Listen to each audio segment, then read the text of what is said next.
rings, we pound for pound. UFC thrills, stills nights get loud. Big EQP, that's how we get down.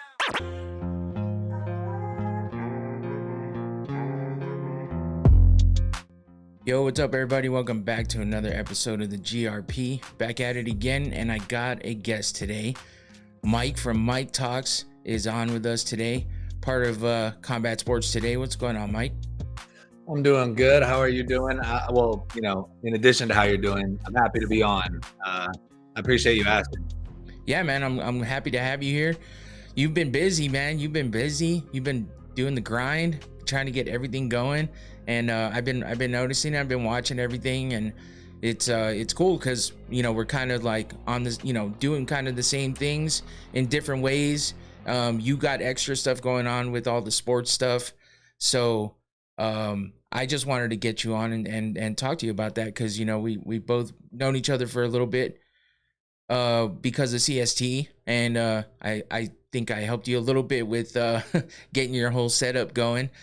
So I just wanted to, I just watching you from that point and then having you come, to where you are now and getting everything going and working. It seems like you've been on the grind. So I just like talking to people that do the same thing I do, really. So that's what it's about. Yeah, 100%. It's definitely,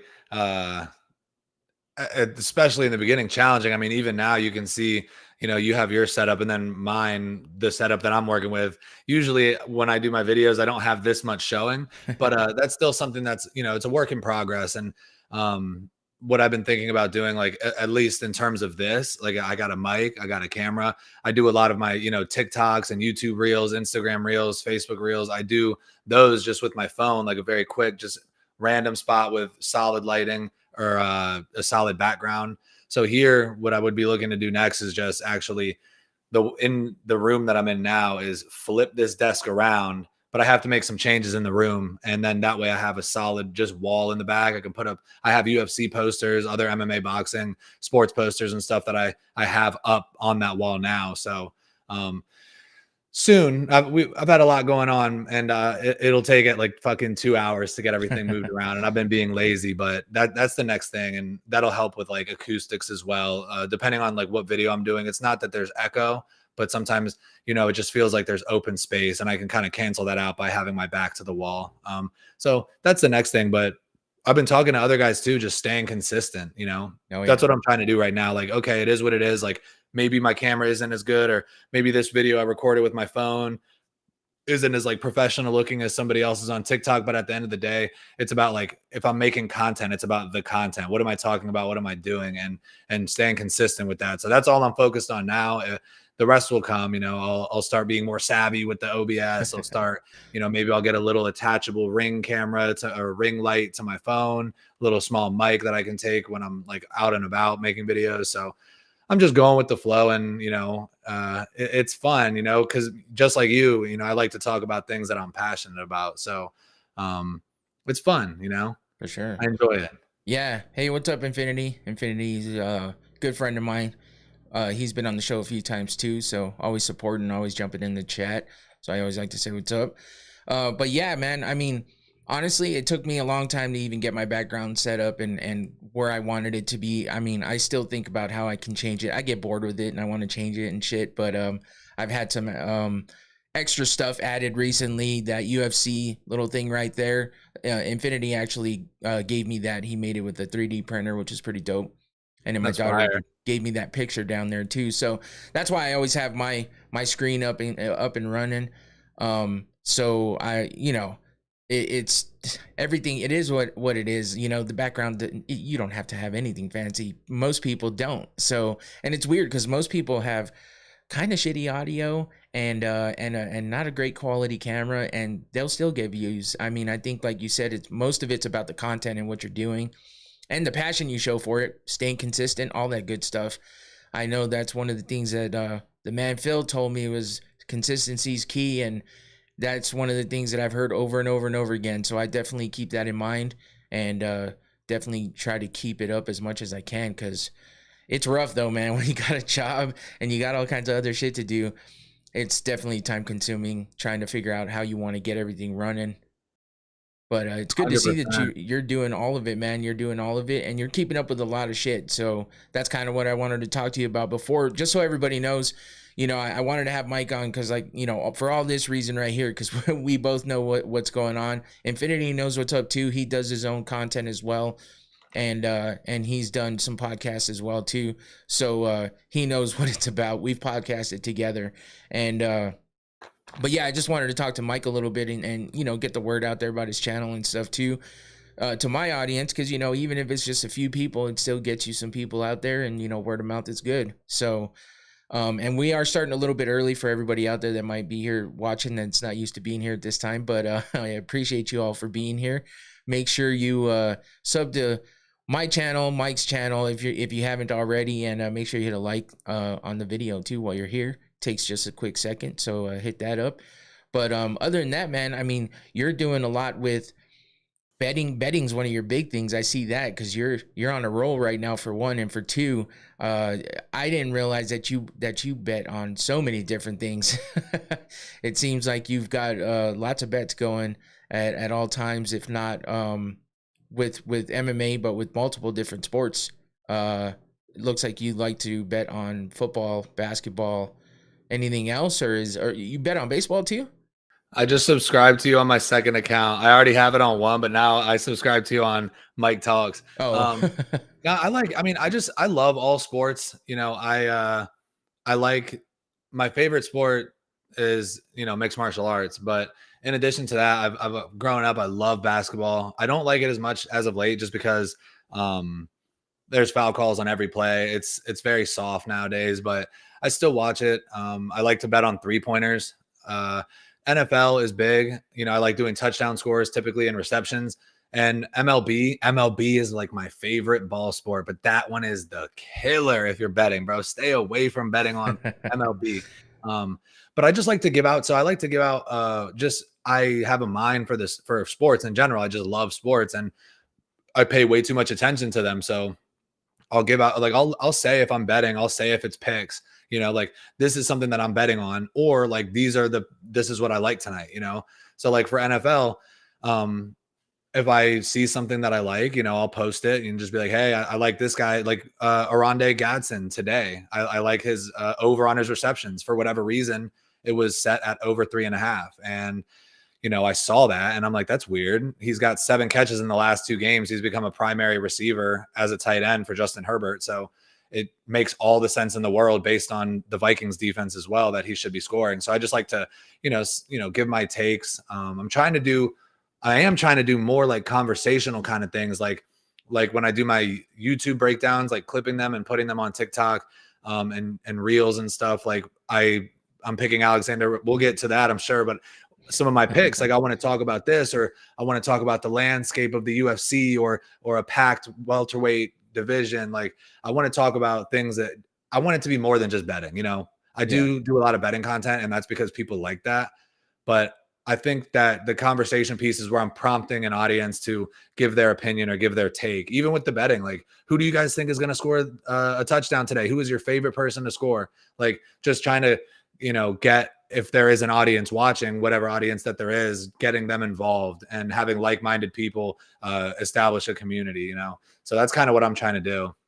Infinity. And shout out DJ Infinity. I didn't even notice these the comments are all popping up in the middle of the screen. That's pretty dope. Yeah. People like to see their comments. I noticed that. I tried it out one day, and after a couple shows, it just seemed like more and more people will interact when they get to see what they're putting on the screen. So yeah, I like to do that. Infinity's asking, is it off the cuff or script? Are you talking like all of his content that he's putting out there, or interaction is awesome?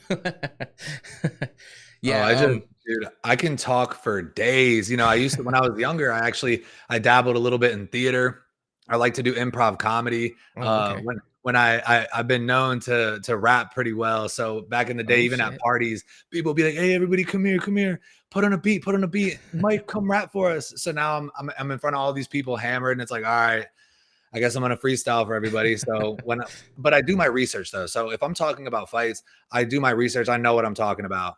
And, you know, the video could be 30 minutes straight. It's just me talking, but it is always off the top of the head. Like, and even when I'm doing my little short TikTok videos, if I stutter, which doesn't happen often, I got to redo it. And then it sounds completely different than it did the time before. So, always off the top of the head, but I do like to, especially for certain things, like I dropped a video about Khamzat Chimaev after his title fight against Dricus du Plessis, and that was supposed to be like a conversational piece to get people involved. That one I did have like I want to cover these 3 bullet points and then very lightly following that structure, just talking, because it comes off as more genuine. Like I have friends who are very good writers and they do like writing and they do video essays and stuff, and that's cool too. But I'm more of like, I like to, I don't know, there's a vibe of the just going about, and it comes off as genuine, I think. So Yeah. I usually try to keep it as natural as possible. Natural is the thing. I think that's what people pick up on. And I think they like it better too. Like I can't have notes, and I can't, like, I'll try to have notes, but I'll read, like, and I don't know how to like see the notes and just touch on them. I'll just start reading and I'm like, stop, man, what are you doing? I hate that so much. So I just try to do everything off the top of my head, which is why I do stumble sometimes. And I do forget a lot of things. I am a little bit older than you, quite a bit older than you. So I'm the same way. I'll have there'll be like one point I want to hammer, and then I go into the thing, and then I make a lot of other good points. And then at the end, I'm like, fuck, man, I didn't talk about the one thing I was trying to talk about. But then at the end of the day, that's where, I have faith about everything. So if I'm talking about God or the universe, whatever it is, I'm like, whatever it is, what it is, I was trying to be honest, and I had good intentions when I was doing whatever I was doing. Whatever I needed to say got said. So I'll just chop it at that.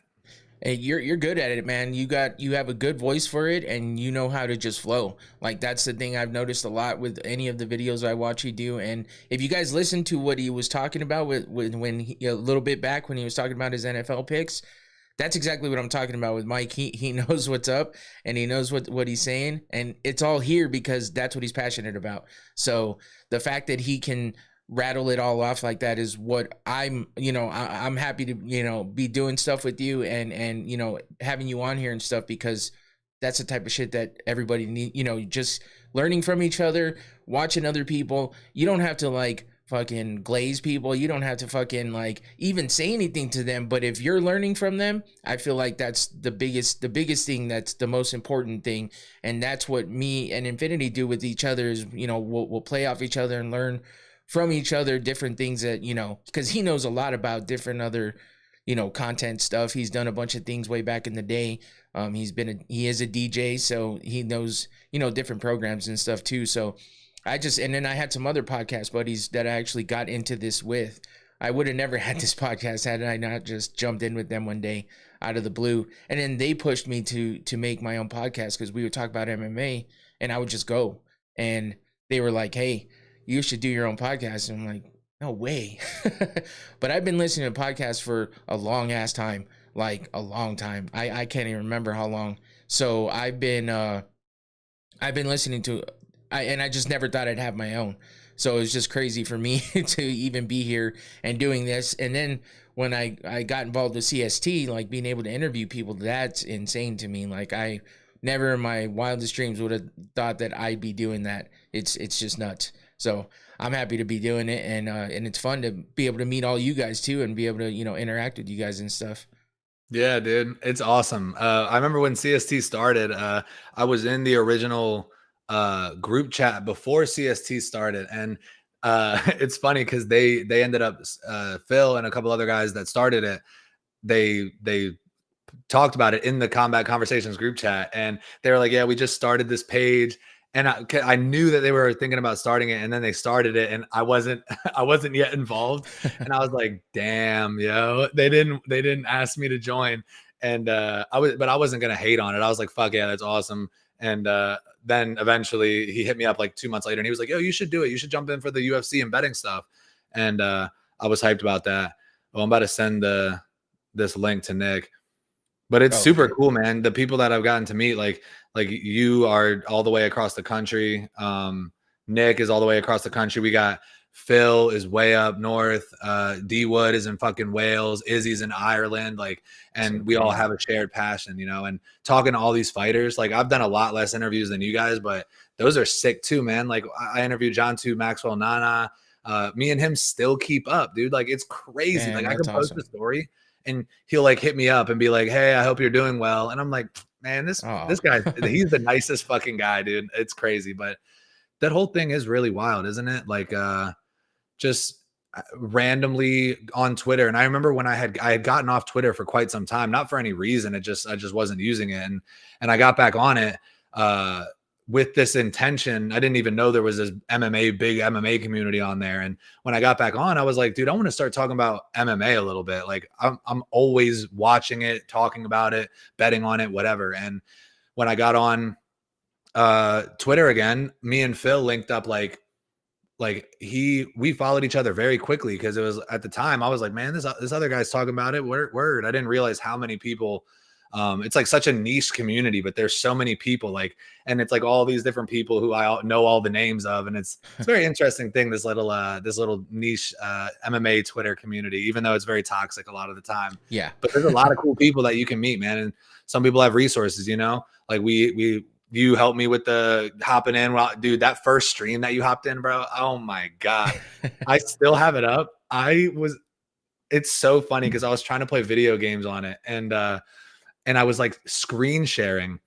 And so I didn't know what to do. So I'm just screen sharing this game. All you can hear is me tapping the keys, no game volume. I did it for like 3 hours. And then I was like, I think that went good. And then I got off and I'm like, the fuck, why is it silent? And it's funny though. This whole thing is cool, and it's a pleasure to have met all you guys. And even though we haven't met in person, like me and Nick have been doing videos together with CST for almost 3 years now. It's like one of my best friends. I never met him in real life. That's crazy. Yeah, I mean, it's just cool to be able to meet people. I mean, that's the beauty of the internet, right? What's up, Tyler? Tyler is a normal in the chat here, and he's always fucking cracking me up too, always making some jokes. And it's funny that he says nobody in the MMA community is toxic because he likes to drop some random stuff in there. And I'm not calling him toxic, but he says some things and it makes me laugh. And I'm like, I ain't even reading that, but I'm laughing my ass off at it. That's why I like having the chat up there too, because even if somebody says something out of pocket that YouTube doesn't like and kind of shuts it out, we still see it. So it's cool like that. But yeah, I mean, basically, where are you? Like, where are you in the country anyway, if you don't mind me asking? I'm in Maryland. I'm like 45 minutes from DC. Okay. Yeah, I wasn't sure. I mean, I kind of have an idea where Phil is, and then, you told me about Nick and stuff. So, and I seen some of the other guys in the chat and about where they're from and stuff. So, I just wasn't 100% sure. That's why when I asked you about time zone, I was like, oh shit, I don't even know where he is.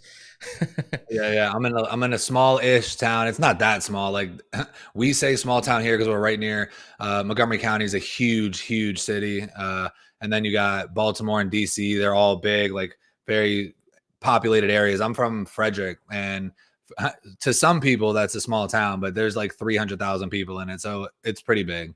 Yeah, it's all relative, I guess. Yeah, but yeah, I mean, as far as you've been real active on TikTok, and it looks like you've been growing on there. And then you were back and forth a little bit on YouTube, it seemed like, and then now you're just kind of back. So I know everything's busy, and that's why I'm steadfast on my nights, because I'm like, man, I have to make sure. Like, I did go on vacation. By the way, I meant to apologize because I didn't even notice you asked me if I was going on vacation. I just kind of skipped over it on accident, but I did go on vacation. I went to Vegas, and I put out a video, but I didn't really get to watch everything and be able to go over everything. So it felt I felt out of sorts, but I had a cool background. You could see out my window where I was staying, and you could see like New York and Excalibur in the background, which is cool. And I did that straight off my phone too, and I had bought some little like lav mics that you can put on your shirt, and pretty cheap, and they're actually really good quality, made by Hollyland. So if you're looking for some, let me know, because those are good. Yeah. I'm gonna need that. Yeah, and they're pretty damn cheap too, honestly. I bought some that were a little more expensive, but they're a little bit bigger and bulkier. But yeah, anyway, I get into talking about all the tech stuff because that's just one of those things. But yeah, it was, didn't realize that was a phone, background was live. Yeah, that was my phone, Infinity. I couldn't believe how good it came out actually. And you see all these IRL streamers and they're using Samsung phones, which that is what I am on. So, and I mean, a lot of people use iPhones as well, but you see the majority of them on Androids, and I'm assuming that's because it seems to have pretty good quality live. But yeah, just doing it off my phone was weird, and but I definitely like making sure that I'm on my days and I stay on those days, and I keep going because it's if I don't, that's when I start slacking, and you get lazy sometimes, and you're like you let other things get your attention. While I was on vacation, I was just like, man, I miss, like when I did the video, I'm like I missed the chat, like I can't even talk to anybody. It's kind of weird.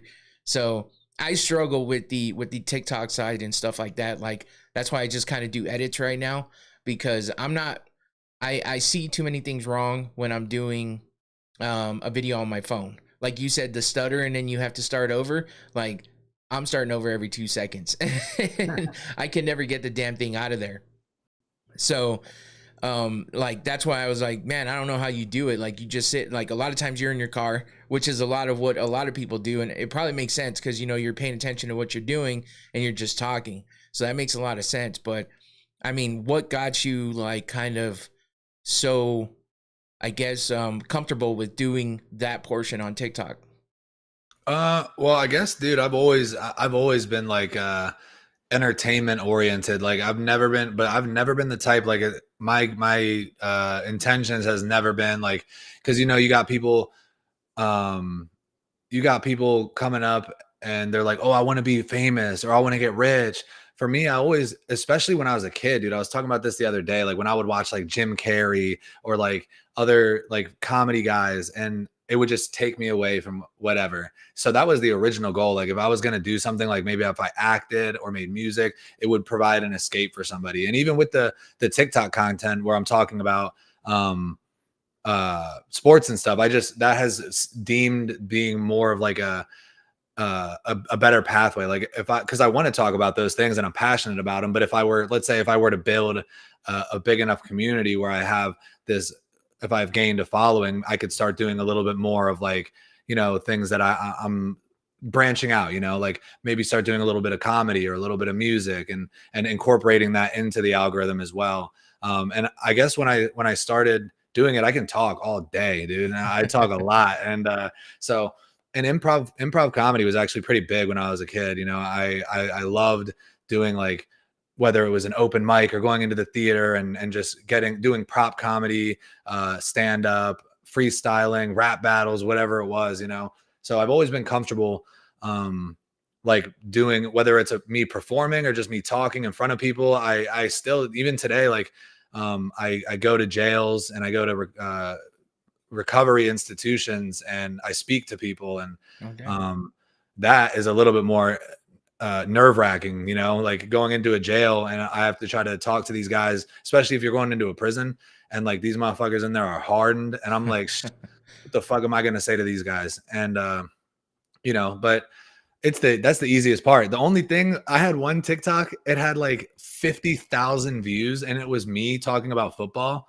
And I looked at it and I was like, oh God. I was like, that part made me a little uncomfortable. Like I can talk whatever, if it's on live, I can talk in front of a big group of people. But once I start seeing all these people viewing my shit, I was like, okay, now that feels kind of weird. Not in a bad way, but like I just felt like a little uncomfortable. I was like, all these people are seeing me and hearing me talk about my opinions.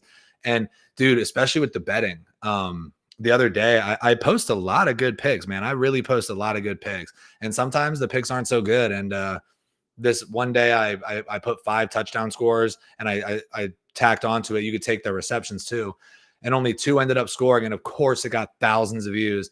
And afterwards, not before, afterwards, people were starting to come in and shit on me. They're talking about Vegas biggest donator, you're a loser, all. And I'm like, all right, dude, it is funny. What I post the picks, man. I posted it. I had the confidence to post it. It is what it is. Yeah, the haters are always there. Hey, Tyler, just so you know, we haven't gone over the card yet, but we are going to do that here in just a bit. We're just getting to know Mike a little bit here and chit-chatting a bit, but we are going to get to UFC 321 in just a few minutes. So Infinity was asking if if yours was live or pre-recorded. You do a little bit of both, right? Yeah, I record. I like to record. So like if I don't know. I mean, I can go live on my YouTube channel. I don't have very many subscribers yet, but yeah, I think about doing that sometimes. Maybe I should start incorporating one live a week. What I was doing was full card breakdown beginning of the week, best bet video towards the end of the week, and then recap on Sunday. So maybe if I still continue to do those three, and then maybe on one whatever night that works, do a live. And I've started posting reels, dude. I started posting shorts on YouTube like 2 days ago. I had 2,000 total views on my YouTube account. And then since yesterday into today, I now have 7,800 because of the damn reels. And I'm like, I need to start posting more shorts, you know? Yeah. I noticed that too, because I've been posting more. Like I'll post on TikTok and then I'm like, hey, I'm stupid. I can take that and post it on shorts too, and on Instagram and everything. So I wasn't doing that, and it's just dumb.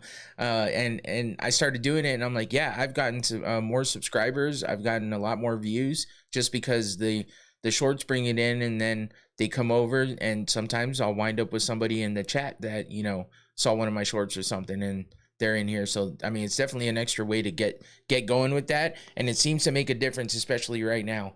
So that's a good thing to keep up. That's what I'm trying to do. And yeah, I'm gonna move away a little bit from the edits as much. I'm just trying to get used to, posting all the time, getting that schedule going. And then I'm gonna get myself better behind the phone because I can do it. I can sit here and do it. But for some reason, when I have that phone in front of my face, it just doesn't work for me. So I have to figure out how to make that work. It definitely makes it harder. Like I need to get some sort of stand, because when I'm doing it, I'm holding out my hand and holding my thumb on the screen. So like I'm like holding the screen to record for the camera angle or the camera, whatever it is because I don't just hit record and hold it. I have to hold the screen. So now I'm holding the screen. Sometimes my thumb starts shaking and I'm like, oh fuck, I'm about to drop my phone. So I definitely should probably invest into like some little thing that I could just set up and it would sit there for me so I can have my hands free. That definitely makes it harder if you're holding the phone. Because now you're thinking about holding the phone. Am I holding it right? Is this the angle? And then, but the more you do it, the easier it'll get. And I always see people, especially on TikTok, they'll be like, if you posted this and you think it's trash, just post it. Never look at it again. So that's one thing that helps too. Because I'll be like, shit, I don't give a fuck. This video might get 50 views, whatever. I don't really care too much about it. I just don't look at it. Or if I thought I sounded weird in it, don't look at it. Yeah, I do the same thing. And like you were talking about the haters, I actually dealt with one earlier because I threw up another edit earlier and it was like, Tyler's 50 views is 50 views. That's for damn sure. Yeah, so I got a comment and it's like, another shitty edit. Don't you people get sick of this shit? Aren't you bored of it yet? And I'm like, thanks for the engagement, with a big old happy face. I'm like, bro, you're just helping me out by talking shit. I mean, I don't have to talk shit back. I can just say, hey, thanks for the engagement, because that's what you did. You put a comment on my video. You didn't have to like it or anything. You're the one that paid attention and decided to interact, and all you're doing is helping me. So it is what it is. I'll take the bad with the good. Right. And at the end of the day, I mean, people are just miserable sometimes because for me, I don't, dude, the graphics that I post are very basic. You know what I'm saying? And like, yeah, I'm practicing though, I'm practicing. Eventually they'll start becoming more detailed. I'll start figuring out better ways to do it. Same with the edits. I wouldn't even know where to start with the edits. I've been seeing your edits and other people's edits and I'm like, shit, man, I need to start figuring that out. I can talk. I already got that part down. If I can start doing anything in the technological aspect, I think 50 views is 50 views. 50 views is a shit ton. Like I see people complaining on TikTok all the time about getting 300 views, and somebody was like, there's people who post about it, and of course they get way more views, but they'll be like 300 views. Imagine you're talking in a room full of 300 people. That's a shit ton of people. That's crazy. Yeah. So like, it is what it is. I mean, and all that matters is consistency. Like you can do like, and I always talk about this is a little bit different, like content creation on social media versus like actors. But you got like, let's say like actor like Bryan Cranston. Nobody ever heard of him. He gets the part on Malcolm in the Middle. That was his first big break. And then even then he talked about it. Like that was my biggest thing. And then just continuing to work after that and after that. And then out of nowhere, they're like, hey, come do this show Breaking Bad. And then that was his big fucking break at the age of like 55 years old. Yeah. All of his life's work culminated in that product. You know, it's a bit different of a comparison, but still, if you stay down and stay consistent, good things can happen. You know, I had a account on TikTok. It's called the Parlay MMA. He has like 80,000 followers on TikTok. He has like 5 or 6 million likes. And the other day he followed me first. I was like, who the fuck is this? And I seen his page. I'm like, oh my God. I followed him back, and he DM'd me and said, he basically just said, like, I like your content, dude. Like, just, you know, continue to stay consistent and grind, and good things are going to happen. And, you know, since then I asked him, like, should I post this shit on other stuff? And he's like, yeah. And, or he told me to do it. And I was like, should I do it for my personal account, tag my TikTok? And he's like, no, make an account on each social media that has the same name. This shit does not occur to me in my head. But when he said it, I was like, oh, that makes a lot of sense. So I've done that. It's been like 2 or 3 days now. And obviously posting only on TikTok takes a minute, and then having to do it on all 4 or 5, it turns into like 10 or 15. So, yeah. But you know, he said it. Everyone seems to say it. Anybody who has any sort of following says it, or if they're making money, consistency is what matters. I mean, if I'm going to the gym every day, I'm going to have results. Yep. If I stop going, the results are going to stop happening, you know? Right. Yeah. And I was just reading the chat too. Tyler said you could literally make the greatest ever, edit ever, and someone will still have something to say whether or not they've ever done it before. That's 100% true. Pen and paper has entered the room, all ears. Infinity's taking notes. But that's what Infinity's good with, is he'll listen to what you have to say, and he'll really take in everything that you're telling him. And that's why he started his own podcast and has his own channel. And, you know, he's still trying to get it all together and grow it and stuff, but he definitely learns, and he takes what he learns and he runs with it. That's kind of what I did when I learned, because I had no idea how to do any of this. I do have a technical job, but my job doesn't have anything to do with like video production or anything like that. I just do like security cameras, access control type stuff. So it is technical, but in a different way. So for me, when I started learning all this, I'm like, I've always been good with gadgets and stuff, like new phones and all kinds of electronics and shit, but I've never put it to use like I am now. And now I have this whole studio like set up in my room. It's crazy. So yeah, I mean, it just takes little by little and making sure you want to do it. And, you know, again, that passion is there, and that's how you get to working with things and making it all work. The hub has the best ad revenue. Do what you want. There goes Tyler. Infinity said, my degree is electronics engineering, but social media is a different animal. Oh yeah. And he said my studio is dope, by the way. Thanks, Infinity.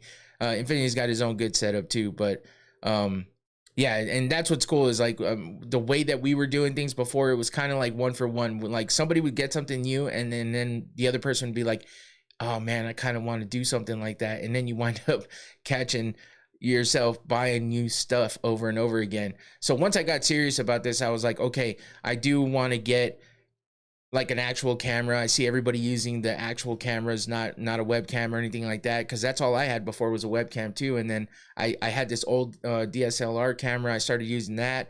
Then I bought a different one, and now I have lights, and it's crazy, man. It just builds and builds and builds. But it's definitely expensive and time consuming. But once you get a good setup that you're happy with, it's like you just settle in, and then you just have fun with it. And like now I could definitely think of different things I'd like to buy and different stuff I'd like to get, but it's not as it's not a burning sensation anymore like it was before I had this setup. So once you get that good little setup going, that you know everything and you got everything that you need, it's free flowing from then. You can focus on all the content even more, because you think that you're focusing on it, and then you're like, no, I'm focusing on how I want this camera, like that's going to get you more views or anything. It's really not, but it's still fun to be able to build everything up and then get to the point where you're just happy with everything, and then you stop thinking about it and you put that thought towards something else. So that's just kind of how it worked for me. And yeah, it's been pretty good. I'm having fun with it, and I like doing everything that I'm doing. I'm extremely grateful for Combat Sports Today and all you guys for welcoming me in and having me, do interviews and stuff. It's insane. Never thought I'd do it.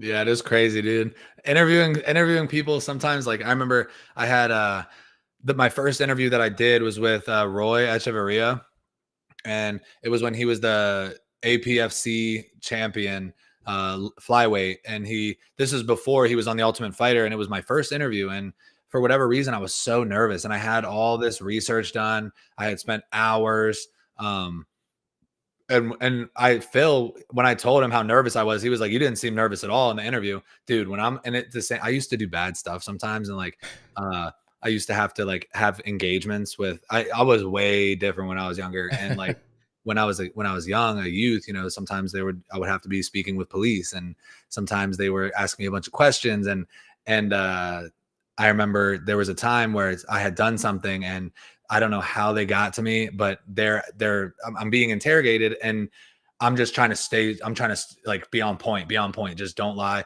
or not don't lie, definitely lie, but try to act cool. And I'm just like, yeah, just playing it off, trying to be chill. And they ended up saying like they were looking for a different group of people. And I'm like, oh. And when I finally got out of there, I was like shaking and I was about to throw up and I'm like, oh my God. But they must have thought I was acting chill, and that's how I felt even still going into nowadays. I don't do anything like that where it's like I had a real reason to be nervous, but still when I went into that interview, I'm like, it seems like I'm shaking, like it feels like I'm shaking for whatever, and I'm like, bro, what the fuck, this guy's over here just taking 30 minutes out of his day, he's being chill, he's not tripping at all probably, and I'm over here like and here, like, don't mispronounce his name, don't stutter in the beginning of the video. But it's crazy because that's the only time I've ever gotten nervous. Like there's been times where I've been streaming video games and I've had a couple hundred people watching, and it is what it is, but the interviews, man, those joints are nerve wracking. Dude, I still struggle. I don't know why I have such a problem with the introduction. I have a problem with the introduction. I don't know why I stumble on that, and it drives me insane. I cringe every time. I'm like, why? I can write it down, I can practice it, and I still mess it up. I don't know what the deal is, because I can do my introduction here no matter what all the time. But I do it all the time, I guess. So, and I have, either a familiar face or nobody looking at me. So it's like, I don't know what my deal is, but I'm going to get it down. I'm going to get it to the point, but I still get nervous too, man. Especially like when I interviewed the Brave CF president, I was tripping. I'm like, oh my God, man, what am I doing here? Like, how am I the guy to do this right now? It didn't even make sense. But Right. I felt like that one went pretty good. And my first interview with Daniel James, I was real nervous with that one too. And but he was so cool, and he just ran with it. Like it's like with you, like it's easy to talk to you because you don't just say one or two words, you just go. And then you're like, and then you get to that point, the right point to stop, and you stop, and then it's like as soon as you pick up again, it's back to it. And that's what Phil told me about you too, because because I was like, I was talking to him at the moment. I'm just like, man, I can't even believe that you even like my stuff. When we first talked, and he's like, telling me about you, for example, is how you can just run with things. Like you and Nick can just start talking about something, run with it, and it all makes sense and it all flows. And so I was just like, yeah, and that's why, when you started making even more content, I was like, I definitely want to pay attention, because you have that thing where you just go and it all makes sense and it's good. So like, it's definitely good to watch all that and make sure I can kind of flow on that level too. Yeah, it's definitely. And I mean, I think it's hard to say, like, if somebody who was like trying to talk like the talking thing, I don't know. So I know even when I'm like doing it, like I'll have my girlfriend, she'll be sitting on my bed, the NFL game will end, and I'm like, all right, let me get up and recap all my picks, and I'll finish it in like 45 seconds. And she's just like, how do you remember all that stuff? And I'm like, I don't know, maybe I'm a little autistic, but at the same time, like, I don't know. I think just not thinking for me is the best part. Like, because when you start thinking too much, and I'm like, oh, like I should say this and that, and I want to say it like this, and like this sentence exactly is what I'm going to say. Like, I'll start it off like this, and that's when I notice I start fucking it up. Like I had something that I wanted to say when I interviewed Charles Rosa, and I was like, oh, this is like line for line, I had it written out because it sounded cool. And then right as we're about to start doing it, I was like, man, fuck that. I'm about to mess it up and be like, sorry, let me start recording again. So I just like, whatever, just for me, I just do better when I'm not thinking, and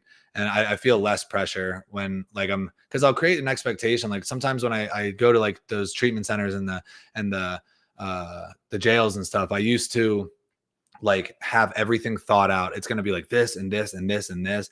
And instead before, like if I'm doing something, I usually just pray. Like, and even before the interviews, especially the interviews, well, especially when I'm talking to the recovery community, but with the interviews in terms of the content creation, I just say a prayer, like just be with me, let me, say what I need to say. And, if I can help this person through the outlet of CST, or if they can give us some sort of engagement as well, maybe we can have a mutually beneficial relationship and just pray that it goes well and smooth. And that always makes me feel better, which is maybe that's weird, but no, man, that's what you do. And that's what gets you to get to the point that you're at. So, Infinity said, love to see you give back like that. You definitely have my respect. Oh yeah. Dude, I mean, I spent a lot of time being on the other end of those kind of things. So, if once you find a way, that's a whole nother story. That's why I really loved interviewing Charles Rosa, because he has a similar experience with a sibling, and it's crazy. You spend so much time on one side of the equation, and then once you get to the other side, it's like, dude, there's a way out.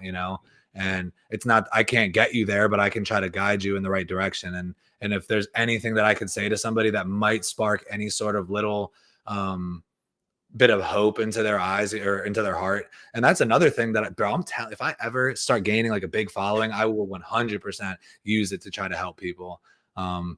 That would be one reason. Obviously money would be cool, but like if I did have a bigger platform, I would use that to try to, help guide people who need it, No, and that's what I was going to say. Like you have a talent to be able to talk to people and get through, like, people, to me, what I see is like people would want to listen to you just by everything that I've seen you do, and just you talking about that right now just solidified that for me. So, when you talk about what you're passionate about, you bring people in with that. So for you to do something good with that is better than 90% of the people in this world, which are just looking for clout, looking for fame, looking for money. And like you said, money's cool. Of course, everybody needs it.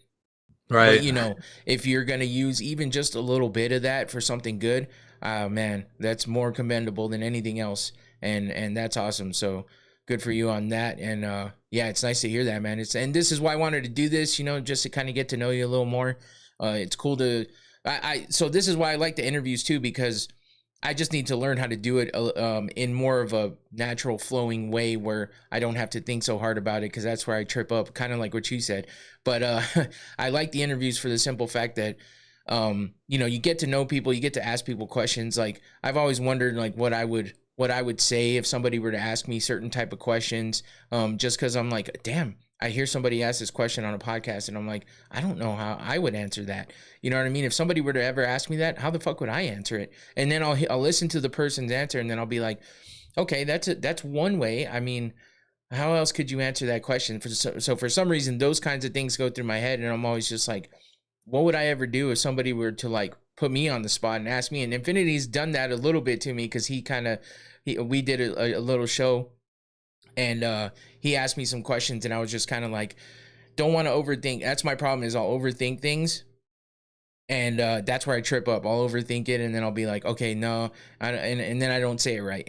So it's like off the cuff is the best way to go. You just, whatever you feel at the moment, and then you get it out, and it always comes out better that way, I feel like. Yeah, from the heart, dude. Yeah. And people always, and you see it a lot in the damn politics, and like especially in scandals. Obviously, we don't want to be in those realms regardless, but people always have these like written out, like very like methodical, or like just like trying to cover bases, and you see these guys, like whether it's politicians, I'm not getting political at all. I don't like that at all. But when you see it and you're like, or like speeches of after something bad happens, and it's just like, man, these motherfuckers don't mean anything they're saying right now. And not that means that when we write stuff down, we don't mean it, but it comes off as more genuine when if I just have it right here, and maybe I have a couple points, if I can, God willing, I can remember them, it'll just come out more, natural. So yeah, that is the way, I think. That's the hardest part, is remembering.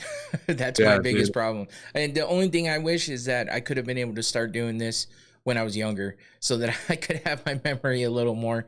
But you know, it is what it is. Things happen when they happen for a reason, and I'm just grateful that this even popped off like it did. I mean, I look at how many subscribers I have, and I'm still a small ass channel, but you know, for the fact that you guys saw me on there, you know, Phil caught me on there and started watching and interacting with me and asking me questions, and then asked me to collab and stuff. I was like, damn, that's crazy. I don't know if you ever heard of the MMA holes. That guy jumped in my chat like 2 or 3 different times, and people were like in the chat, like, what the hell is this guy doing here? And I'm all, I don't even know who that is. I felt like an idiot. And then I looked him up and I'm like, holy shit, this guy has a ton of followers, or a ton of subscribers. And like, he gets crazy amounts of views. And then I found out he was in Arizona and stuff. And I was just like, and all he did was jump in, kind of like the guy that told you. And he was just like, hey, keep up the good work, man. He's all, keep up the grind. And then he made a comment on my music, because, you know, I have the background music usually. He was like, I'm over here jamming to your music. I like it. I was like, all right, that's cool. And then people in the chat are going crazy. I'm like, who the fuck is this guy? I don't even know. Right. Yeah, that is crazy. People notice that shit, dude. I mean, when me and Nick were doing it more consistent, this guy who he is one of the most, he be posting some wild takes. So I won't comment on him too much, but this dude one time, MMA Joey, he rated our live stream. And so we had like 11 people watching. Maybe it could have been like 4. And out of nowhere, there was just like a fuck ton of people in there talking about, oh, MMA Joey sent us raid, blah. And then that whole live was popping. And it was like, but of course that stuff happens when we're consistent. Like I can't hop on for my first live in a month and be like, why didn't anyone come in here? Yeah. You know, like even with the video games, yesterday I had like 4 or 8 people watch me over the course of 2 hours. And when I was doing it consistently, sometimes I would have 60 people watching. So I can't get all like, oh, why wasn't there people watching again? You know, I talk to myself all day. Yeah. I don't give a fuck if there's nobody in here, you know, especially because we can make clips out of it. Like if I do a live or a video and it gets no views, I can still turn that into, you know, some sort of engagement on TikTok or shorts, you know? So. Yeah. And I mean, people have asked me why I go live all the time. And you know, that's kind of how I learned. Like that's where I started, was just jumping in live, and it was crazy to know that I'm live. Like you could turn on your phone and watch me on your phone. It's like, what the fuck? But we started that way, and I just never known anything other than that. I don't like editing. I make edits on TikTok, but I don't even like editing. I fucking hate it. So I start overthinking shit, and I start like just I scrap it all. That's what I do with all my videos I make on my phone. I scrap it all because I'm just like, oh, I'm critiquing this, and this. And I'm like, why don't I just fucking make the video and do it? Get through it like I would a podcast and just put it out there. Who gives a shit? So I'm going to start doing it because, like I said, I bought those little mics and they're really good. And my video quality on my phone is awesome. I can just say, I have this little like tripod thing on my phone at all times because it works for multiple things for me. So I just prop that motherfucker up and start recording myself. I could do it all the time in this room or somewhere else. And that's one of the things I'm going to try to start doing, and making clips of the podcast, because a lot of people have asked me why I don't do clips of the podcast. And I'm like, well, that is editing. You have to sit down and figure out what parts of the podcast you want to clip and what parts you want to put together and all this other stuff. It's like, I barely have time to do what I'm doing right now. Like, I'm surprised I'm getting the stuff out on TikTok I'm getting out, but I found a little way to make it easier for myself. So I've been just kind of working on that, which is why I've been putting so much out there. But I also saw the uptick when I started doing shorts, like you said.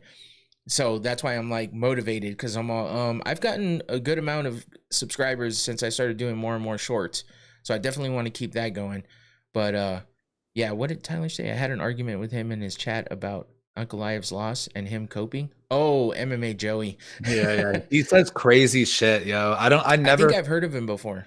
Yeah, I mean, I appreciate him doing the raid in our stream, but a lot of people, and this is one thing, Ariel Hawani shouted us out on his show, and he was talking about how we don't do the rage baiting, we don't do bullshit, you know. And that's the kind of thing that for me on my personal channel and with CST, like, I'm not trying to be on any bullshit, you know. I'm just bringing what I got, you know. I don't need to add anything extra, except for I experiment a little bit, because you notice if you go on the TikTok analytics, it'll be like okay, I got 1,200 views or however many, 300, 10,000, whatever. I got all these views. Let's see how many percent of them watched how much of the video. And every time for me, the majority of people who look at it, they're looking at it for like 3 to 6 seconds tops. So when recently I've been experimenting, what can I say in the first 3 seconds that is going to engage somebody to continue watching further? Like, so that's why when I do my Thursday night football videos, I say, drop your favorite touchdown score in the comments, or like start it off with the question. Like when I did my Tom Aspinall video the other day, what's next for Tom Aspinall? Off rip. And then start with what I was going to start with, you know what I'm saying? So I've been experimenting with that. You know, obviously it goes up and down, but I'm trying to figure out what's a good way to draw people to listen, you know? Yeah, I think Infinity said that earlier about the attention span that it's ridiculous, man. Because, I mean, yeah, you can see that you got a lot of views, but if you dive into those analytics, you're going to find out real quick the hard way that those views don't mean shit when they dropped off 3 seconds after they popped in. That was a scroll through. Yeah, So exactly. You got lucky to get that view, and I'm like, fuck. And that happens on YouTube too, unfortunately. Especially with long form content, you know, when we do stuff like this and we're like, you know, we're almost at an hour already and we're just talking, and it's like not a lot of people want to pay attention to that. And you know, like Tyler asked right away if we went over the card yet, and he's sticking in there, which I appreciate him for that. So thank you, Tyler. But and he's always interacting, which is cool. Yeah, if people aren't seeing what they thought they were going to see right away, it's like, time to go, unless they know you and they know what you're going to get at some point in time. So, yeah, it's just tough, man. It's tough, but it is what it is. And that's kind of why I wanted to, you know, get you in here just to kind of talk about it a little bit, just from a different perspective. You do a little bit different things than I do. And you know, just seeing it from all different angles, and I like talking to people about it for the simple fact that then you get to learn that you're not the only one. You know what I mean? A lot of times you think you're the only person experiencing this thing, and then you find the other person that's kind of experiencing the exact same shit, and you're like, oh, cool, I'm not alone. So you just kind of company, misery, it all goes together. So hopefully one day we're celebrating more success than anything, but you know, you got to deal with all the bullshit in the beginning, I feel like. And I've never done this to get big or anything like that. It'd be nice to grow my channel quite a bit. And I can't believe it is. I say it again, but it's because it's true. I can't believe it is where it is right now, and that I've had the interaction I've had already. So for it to continue to grow would just be awesome, because I just like doing this, and I would probably do it whether I had views or not. So it's just one of those things. I'm going to keep going. And I like doing the interviews, and I like interacting with you guys and chopping it up. So I'm here. Yeah, 100%. When I started doing it, I told my friends, you know, you never know what's going to happen. You know, if I'm talking about, like you said, if I like doing it, I like doing it. And either I can do it for 10 years and never get 100 subscribers, or I can do it for 1 year and get 10,000. You know, you never know what's going to happen, and you never know when something's going to take off. There was this girl who was streaming. I can't remember her name, but she had been streaming, like, and this was a very extreme, like it was for her, it was only a matter of time, but this girl was streaming for like 3 straight years. I don't think she ever turned her shit off. And MCC? Yeah. So she had like nobody watching her. And this guy, you know, Kai Cenat, he's seen her. He's like, what, this girl has been streaming for fucking 3 years. And then he put her on, you know what I'm saying? So you never know who's going to co-sign, where an opportunity is going to come, a collaboration, anything like that. So, you know, the opportunities, they'll either will come or they won't. But if you stay consistent, it's a better chance that they do. For sure. Yeah, I'm gonna actually real quick. Infinity asked what games you play, so I wanted to give you a chance to say that real quick. Oh yeah, dude. I fucking love playing video games. So I'm very competitive though. So that's one of the parts that kind of sucks about it. So like I typically like to do PvP. I play Apex Legends. That game has had me in its grips for quite some time. So I like to play Apex Legends. There's another small game called The Finals, which is absolutely incredible. I post clips of that on TikTok. I stream it on YouTube. The Finals, Apex Legends, and there's a new game from the same creators of The Finals that is coming out on October 30th called Arc Raiders, and it has actually been getting a wide ray of support from big streamers like Tim the Tap Man, Shroud, Nick Merckx. And they're saying that it could be the next big game. So that's going to be something that I hop on. Arc Raiders, October 30th. And then the last game that I've been playing is a game that is an early playtest right now. It is called Deadlock. It's made by Valve, the same company that does Left 4 Dead. It's a MOBA, so like League of Legends, but it's also a third-person shooter. So this game, Deadlock, is like super innovative. It's been an early playtest for over a year and a half. It's getting better and better, and I think that game is going to have some long-lasting value. So I got in on Deadlock early. I got invites. If anybody who watches this plays PC games, I have invites to the early playtest, and hopefully it drops soon. But Arc Raiders, that game's coming out in that game's coming out in a week, I think. So super excited about that. But yeah, Apex, Finals, Arc Raiders, Deadlock. That's what I'm on right now. Oh yeah, so that he was asking console or PC, but you said PC, right? Yeah, I got an Xbox Series X as well. But once I made the switch to PC, it's funny because my buddy, he has this really nice PC that he built, and he ended up getting a really good job, making a ton of money. And he wanted to build an insane PC, like it's just an over-the-top PC. So he did that, and he even told me when he gave me the PC, he added up the total for all the parts, and it was still around like $1,700. And he said he will give it to me for $700. So I copped the PC from him, and ever since then, I just haven't really gone back. I can plug in my Xbox controller when I want to play Apex in the finals, but the other games I use mouse and keyboard, which is a hell of a transition, dude. I'm telling you, starting to play on the mouse and keyboard at the age of 29, brutal at first. So Tyler said real tough motherfuckers play Fortnite. Dude, I play some Fortnite. I'm nice at Fortnite though.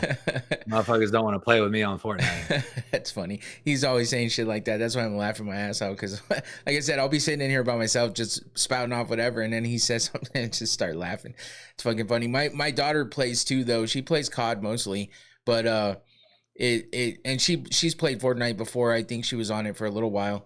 And then I think she's played I don't know what else she's playing, but she does stream on the Twitch whenever she gets a chance. But she's like doing school and busy at work and stuff right now. So it's been tough for her, but she wants to get back on there. But when we were talking about streamers and stuff, like, man, I know I'm an unk over here, but I'm like a fucking 20-year-old when it comes down to it. I'm watching IRL streams like all the time. It's ridiculous. Like all these people that stream. I've been on Twitch more in the past couple months than I ever thought I would be. And it's just because I started realizing a lot of the stuff that they do kind of makes sense with a lot of stuff that we kind of do. You know, they use OBS too. They do this, they do that. Watching the background of what happens when they switch over to like the backpack and their IRL streaming as opposed to desktop streaming and all that shit. So I'm just, it's crazy, man. I don't know why I got so wrapped up into it. But my daughter, she was talking to me about it. She would send me clips of stuff on TikTok, and then I started like paying attention to these people. And I think I pay attention to it more than she does now, which is hilarious. But I'm just learning a lot of shit from it, and just watching how people interact, even though they kind of put on a show when they're IRL streaming, you know, they may just be playing up their personality a little bit more in front of the camera, obviously. But it's still a lot. Like, there's still a lot there that you can pay attention to and learn from. A lot of people think it's silly and stupid, but I've just found the value in it. So I've been kind of paying more attention to it than I ever thought I would. So when you started talking about that, I was like, I'm kind of embarrassed to say that I know who that is, but at the same time, I know who the fuck that is, so I'm going to say it. Yeah, dude. Sometimes, I mean, some people make some good stuff, you know, like I've found myself, like, even a lot of people hate on this guy, but this is in the MMA community. A lot of people be hating on what's his name? MMA Guru. I fucking love watching. Like, I'll put his videos on every time he drops a video. I'll watch it. I don't watch that many MMA YouTubers. I just watch MMA experts and MMA Guru. And at first, I felt silly that I'm watching somebody talk on a fucking. But at the same time, you know, if it's good, it's good, and right. I'm not tripping about it. You know, I rock with it. Yeah, he is funny as hell. I never paid attention to him much because I don't really get into MMA Guru and Lucas Tracy are funny as fuck. I don't think I've heard of Lucas Tracy, but I just started paying attention to Guru lately. like probably about a year ago I started paying attention to him a little more. I just didn't really get down with like all the clips I saw of him were him screaming, and I'm just like, what the fuck do I want to watch this for? And then I started paying more attention, and I was like, okay, I get it now. Like it's just his funny reactions, but that's not what he does all the time. So I started I paying know, way more dude. attention.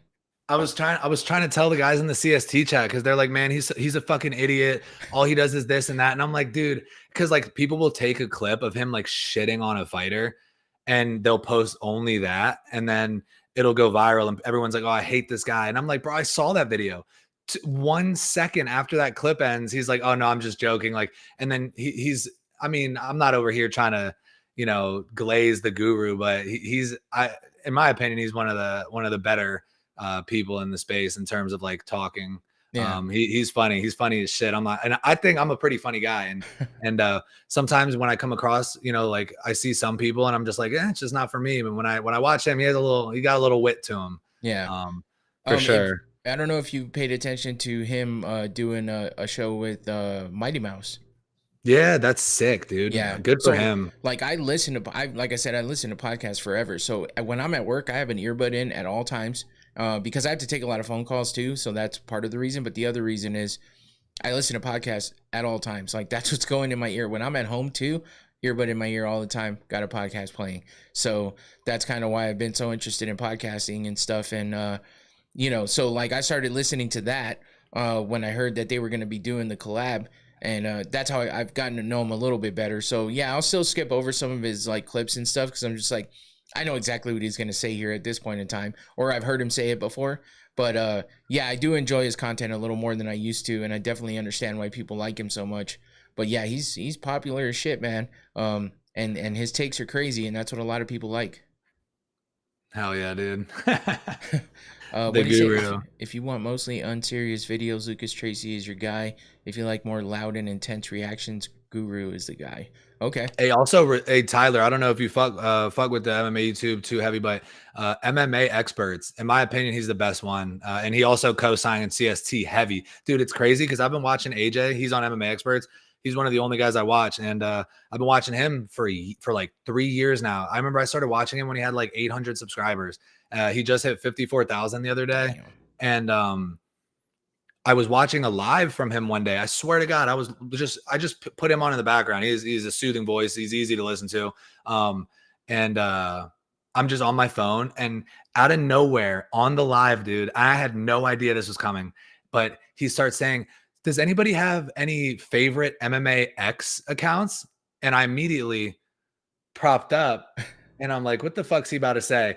And he was like, I started following this channel, Combat Sports Today. And he was like, they're the best account on Twitter. And I was like, fuck yeah, dude. And we clipped it. And I was hyped. I was hyped to get that cosign. And he said he would come on for a show eventually. I know he's busy. He probably won't, but that's good vibes right there. MMA Experts is fire. That's badass. Was that recently or? It was like a year ago. Oh, okay. Yeah, that's cool, man. Shit, between that and Helwani of all people, like that was crazy to me, man. When I saw that start popping off in the chat, I was like, what the fuck? And I thought somebody was trolling for a minute, and then I because I think I was at work when I saw it, and dude, I was just like, holy shit, this is insane. Because I mean, it may not seem like a big deal to other people, but if you pay attention to Helwani at all, you know what the fuck he's about. And while a lot of people don't like him, a lot of people respect the hell out of him, whether they show it or not. And just for him to shout it out on his show of all things, because he doesn't really do that often. He'll give people their flowers when it comes time or when it's necessary. But for him to just come out of the blue, I was just like, wow, dude, this is fucking nuts, man.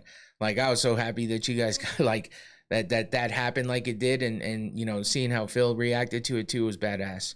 Yeah, and it was cool. I made a joke about it because, and he doesn't owe us a damn thing, but he's been following CST for quite some time now, and he retweets and likes a lot of our stuff. And I made a joke because I was being a dickhead, but he shouted us out, and I was like, "It's about time." About time he followed. He shouted us out. But nah, it's funny, dude. He before CST even started.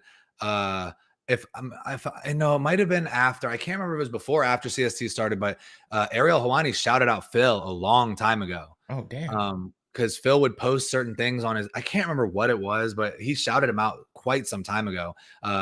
which was very cool. I made it onto that show one time myself because you know how Connor Burks, Yeah. they do after UFC events, they're like, let us know if you cashed any big tickets. Yep. And I cashed a fat ticket, and he put me on the show, and he mispronounced my name horribly, and I was like, I need to get back on there and tell him the pronunciation. Yeah, I do. I was actually watching it or listening to it earlier. The Boys in the Back, they have that show now.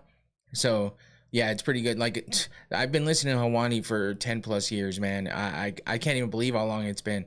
But yeah, it's nuts watching everything that he's been through and shit. And that's why I'm like, I'm over here sitting down in front of a microphone talking about MMA, and then I listen to fucking Hawani all the time too, and I'm just like, this is so fucking weird. It's all just strange to me, man. I don't even feel like it's real.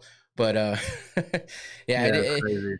I don't know. It's like I feel like I'm too old to be this excited about things, but at the same time, a lot of dudes my age are just fucking miserable. So it's like, yeah, dude. I've always been a big proponent. Just for me, I never want to let go of my inner child, dude. Like there'll be times where I watch a new movie or like I watch a fight and I feel like a kid again. And I'm like, I don't ever want that shit to go away. Or if I get excited about something we're doing, like I don't ever want that to go away. When I was a kid, I thought there was a moment where you become a man. And then as I become a man, I'm like, nah, old people still think farts are funny. You know, we all still have that in us, and getting excited and being able to still be excited about something is a very massive daily W, you know. These fools are flaming me in the chat. Infinity said you are old, and Tyler Fish said bro's pushing 90. Yeah, dude. I mean, depending on who you're talking to, they call me motherfuckers be calling me old all the time. Just because you're almost 30? Yeah, I'm about to be 30 in like a week. I just turned 44, man. I'm fucking old.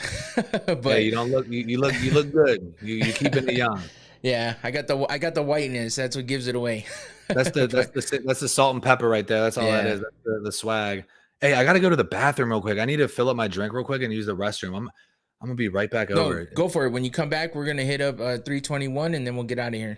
All right. Oh, let's go. Okay, let's drop that whole drink. I almost took an L. I'll be right back. All right. Yeah, so that's the thing. Live streaming. You got to go take a piss sometimes. And when I'm in here by myself, I can't do that. So if you see me shaking around, it's probably because I got to take a piss and I'm over here, chit-chatting with everybody in the chat and trying to get through the rest of the show. But yeah, once he gets back, we're going to go over UFC 321. He's got a lot of good takes on things too, which is why I want to have him on the show. Different perspective, everyone's used to me in here and having my take on things. So get a gaming chair with a built-in toilet. I know, just have a hose. That would be weird, right? It's just taking a piss while you're sitting here talking to people. But I guess nobody would know. They definitely make contraptions that you don't even got to get a chair. You just have to get that hose connection and a bucket or some shit. But yeah, so I just wanted to go over 321. He catheter, fuck all of that. I've had one before. I don't want any part of that. But yeah, he was on a show earlier today with the guy he talked about earlier, Nick. They do a lot of betting takes and stuff like that. So he actually, it's probably why he had to go to the bathroom now, because he was streaming with him for just over an hour earlier before we even did this. Fuck off, Tyler. Oh shit. That's funny though, man. Yeah. So you know what? Before we get back into this, let me go ahead and shout out my sponsor, because I forgot, because we just rolled right into shit. But don't forget, Noctane smelling salts. I got this right here. That's my sponsor for the show, of course. Everybody knows already. I didn't even take a hit of the smelling salts, but I should do that real quick, so we can get into this UFC 321 talk. I don't know. Have you ever had smelling salts? Yeah, fuck yeah. Yeah, dude. That's my sponsor, Noctane smelling salts. They're local here. And yeah, I got lucky, and it's basically just a trade for trade. I get the product and then I shout them out, but I like the product, and that's the thing. I use it all the time. I probably would whether I had them as a sponsor or not. So I definitely like doing smelling salts. Hell yeah. Oh, that was rough. Oh shit, got it in the eye. That's normal. Oh my God. They're strong. Yeah, but Noctane, there's that QR code on the screen, but there's a link in the description below as well if you guys want to go get yourself a bottle. This is the most potent bottle with the red cap. You know the deal. There's a black cap that's mid-range and a white cap that's entry level, so go check that out. Thank you, Noctane, for the sponsorship. Appreciate that. And yeah, oh shit. Of course, one of them doesn't go away. There we go. Red cap equals death. Infinity said. Chargers 24, Vikings 3. Oh shit. Well, Yeah, there picks goes aren't my, doing too hot today. yeah, there goes my first pick in my pool that I'm in. God damn it. You picked the Vikings? I did. I Oh. did. Only because, well, what was my reasoning? Actually, I didn't know which way to go on that one. And that's because every which way I went on last week, the ones that I was sure about went opposite, exactly opposite. So I'm like, fuck. So this week I was like, I think I should go with the Chargers. So I went ahead and picked the Vikings, and that was a stupid pick. I need to start listening to you because you're definitely on a roll. Yeah, my parlay is not looking like it's gonna hit. Carson Wentz can't seem to get anybody involved. You know, he tries to force it to Justin Jefferson. He does all right with that. Then he has to use the check down for Aaron Jones. I was thinking he was going to get TJ Hawkinson involved today, but that doesn't seem to be happening. They can't get any sort of offense going, so fuck them. Jordan Addison's from where I'm from too, so I put him for a touchdown. But Carson Wentz, he's washed. When Fuck has him. Carson Wentz ever been good? That's all I'm saying. I mean, I know he has been at one point in time, but I've never liked the guy. I don't know why. Something about him has always bothered me, and so I've always been like, "Fuck Carson Wentz." Yeah, he can't. He's not. They're in a bad way right now. Yeah. All right. So let's get into some fight talk. What everybody is used to hearing about here. I mean, I know we've talked about a little bit of everything, but I figured we could just touch on some things. I know you kind of already talked about this a couple times, but you know, we can always go over it again. And, Oh yeah, we get the. I'm gonna change the scene here and just get it going. But as far as Aspinall versus Gane and Jandiroba versus Dern 2, obviously these are your main events going up for 2 titles. The way Mahomes walks irks me. The way Mahomes talks irks me too. But yeah, so we got Aspinall versus Gane for the main event, and yeah, as far as this card overall, I don't know how I feel about the overall card. How do you feel? Do you think it's a good card overall, or do you just think there's like pockets of decent fights? I mean, dude, I'm the wrong guy to ask. I love every card.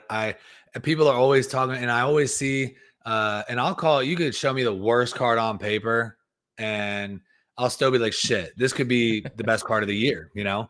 And so for me, I always, obviously some cards are weaker than others. I think this one's solid though. There's some scattered bangers throughout. And I think a lot of the fights, like for example, like Mateus Camillo and who the fuck is he fighting?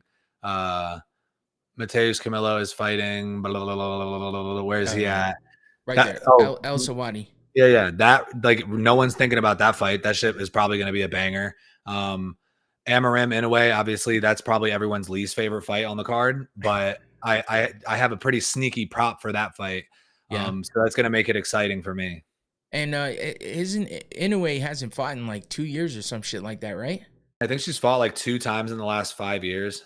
Yeah, that's crazy. And Amarim has kind of been on a roll. I mean, she's 10-1 overall, and she looks like she's on a 4-fight win streak with the fucking She only lost performance of her the night debut to bonus. Sam Hughes. Yeah. She last beat Polyana Viana. So, yeah, fuck. And subs all the way through except for 1 TKO. So I'm like, damn. In a way, though, it's like, what? I don't even remember the last time. I don't even remember her last fight. I remember she fought this other Asian girl who I liked. I looked at her stuff now, but I'm not even going to be able to name any of her opponents. I think she fought Amanda Lemos at some point. Hannah Goldie was her last fight, who's not even in the UFC anymore, I don't think, right? Yeah, Hannah Goldie wasn't great. She was like a physique fighter. Yeah. I mean, she's great to follow on Instagram, but right. But yeah, so 2023 was when she last fought, September of 23. So yep, it's been 2 fucking years. But she is coming off a win, so I mean, there's that. But let's see who else. Chris Barnett. I'm looking forward to that fight for sure. Dude, Hamdi was on Embedded riding around in a fucking Rolls Royce. Was he? And he lives in Abu Dhabi. I guess Hamdi Abdullah Wahab has hella money. Oh shit, he's one of those guys. Yeah, he's an Olympic wrestler though, Egyptian. I think he has a couple restaurants. Yeah, Chris Barnett is fucking entertaining as shit, man. I don't even know how that dude moves like he does, being as fucking big as he is. But he's hilarious. Like his everything. Even when he loses, he's funny. I'm like, what the fuck is this? Yeah. I hope he wins. Yeah, I do too. Let's see. Delgado versus Wood. That could be a decent fight. Yeah, that should be. I think that's like the fight I'm looking forward to the most. Yeah. I just really like Nathaniel Wood, and I'm also very surprised by the odds for that fight.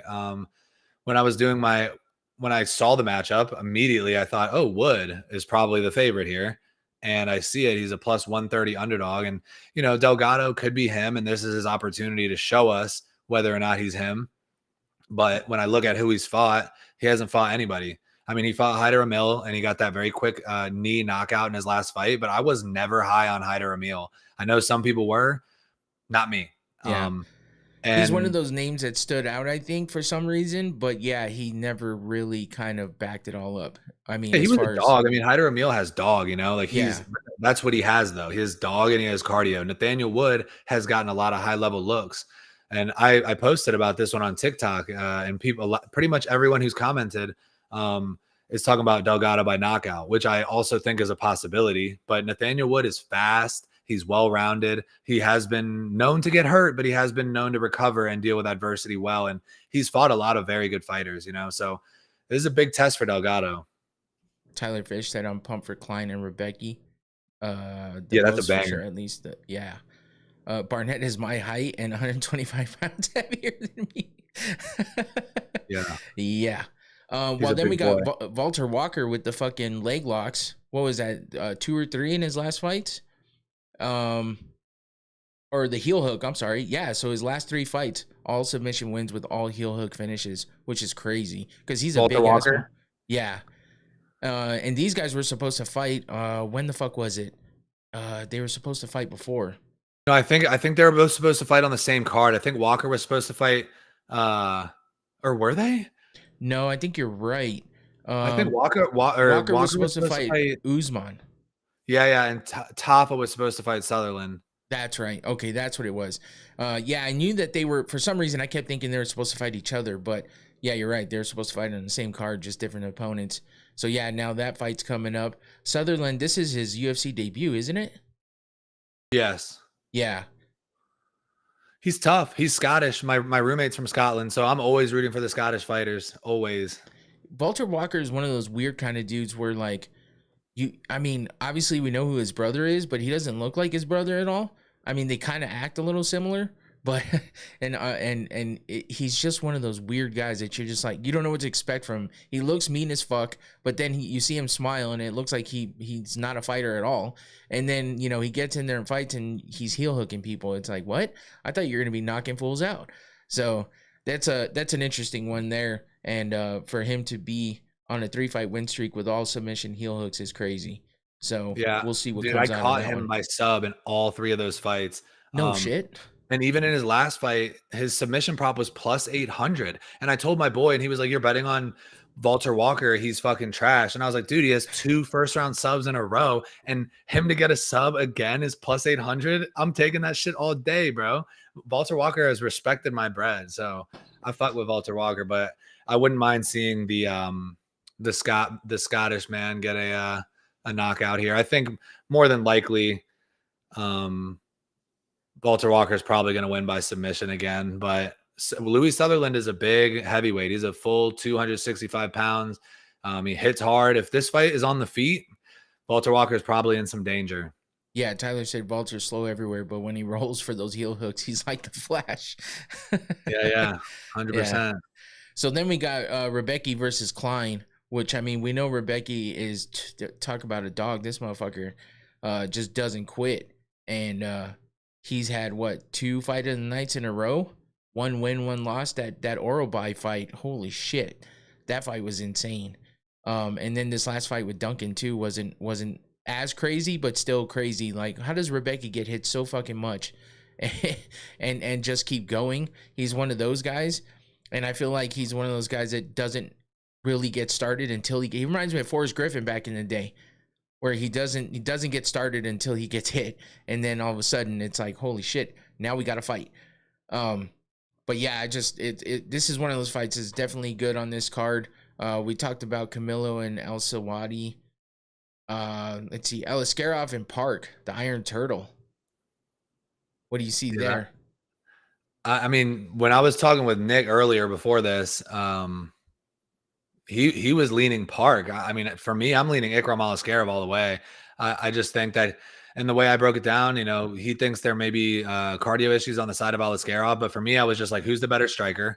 I think it's Ikram. Who's the better wrestler? I think it's Ikram. Who's the better grappler? I think it's Ikram. So if all those three questions are answered for one guy, I got to pick the one guy, and I got to go with Ikram Alaskarov. I think him to get it done inside the distance at plus 135, I think that's a pretty solid bet, honestly.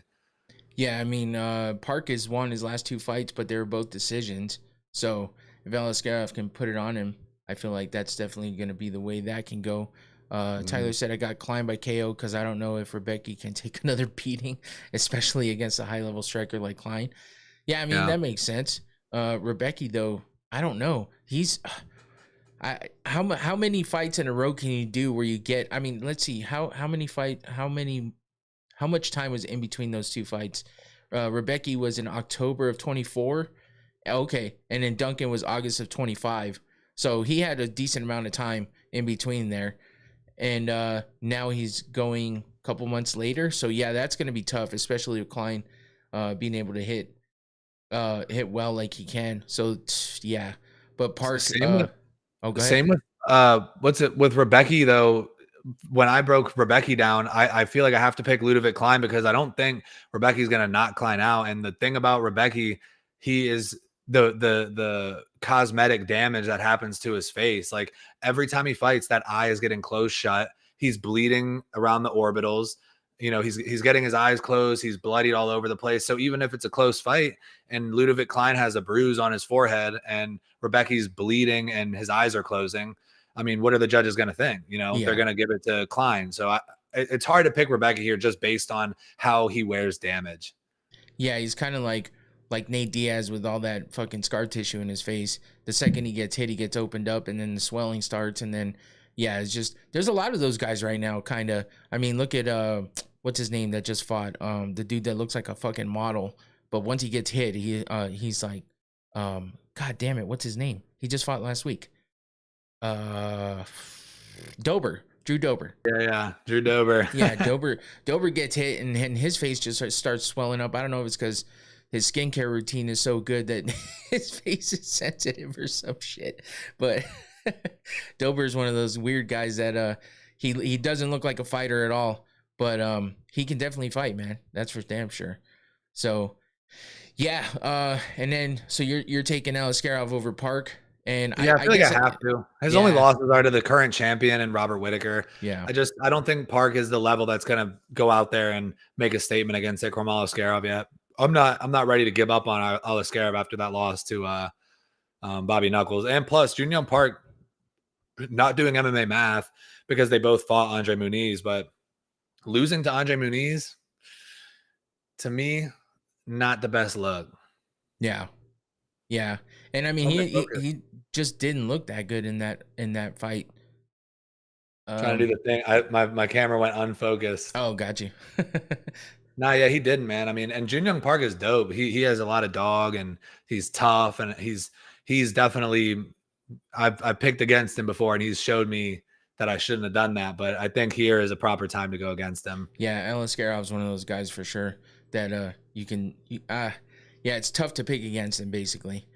So then we got to round off the prelims. We got Hakparas versus Selkild, and I mean Selkild is 9-1, so it's like I mean he's looked good in his fights.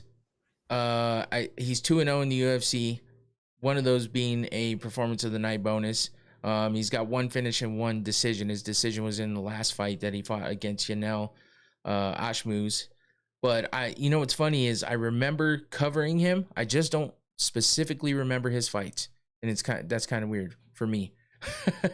Yeah, well, he sparked out Anshul Jubilee very quickly, and he kind of won a grappling heavy decision against Yanal Ashmuz. But Yanal Ashmuz is a big, strong guy, and for me, I mean, everybody is on Nasrat Hakparas this weekend, and I understand why. He's fought the better competition. He has proven cardio. His hands are very fast. Good takedown defense. I mean, but we saw, if I'm not mistaken, I think we saw Dan Hooker wrestling up Nasrat Hakparas. And not saying Dan Hooker is not a good wrestler because he's a professional MMA fighter, one of the best in the world. But Dan Hooker's bread and butter is not wrestling, and Dan Hooker's piecing you up on the feet and then mixing in takedowns. For me, this guy, Quillen Salkeld, is going to need to get this fight to the ground. If not, he's getting pieced up on the feet. And I think if he can get it down, he can.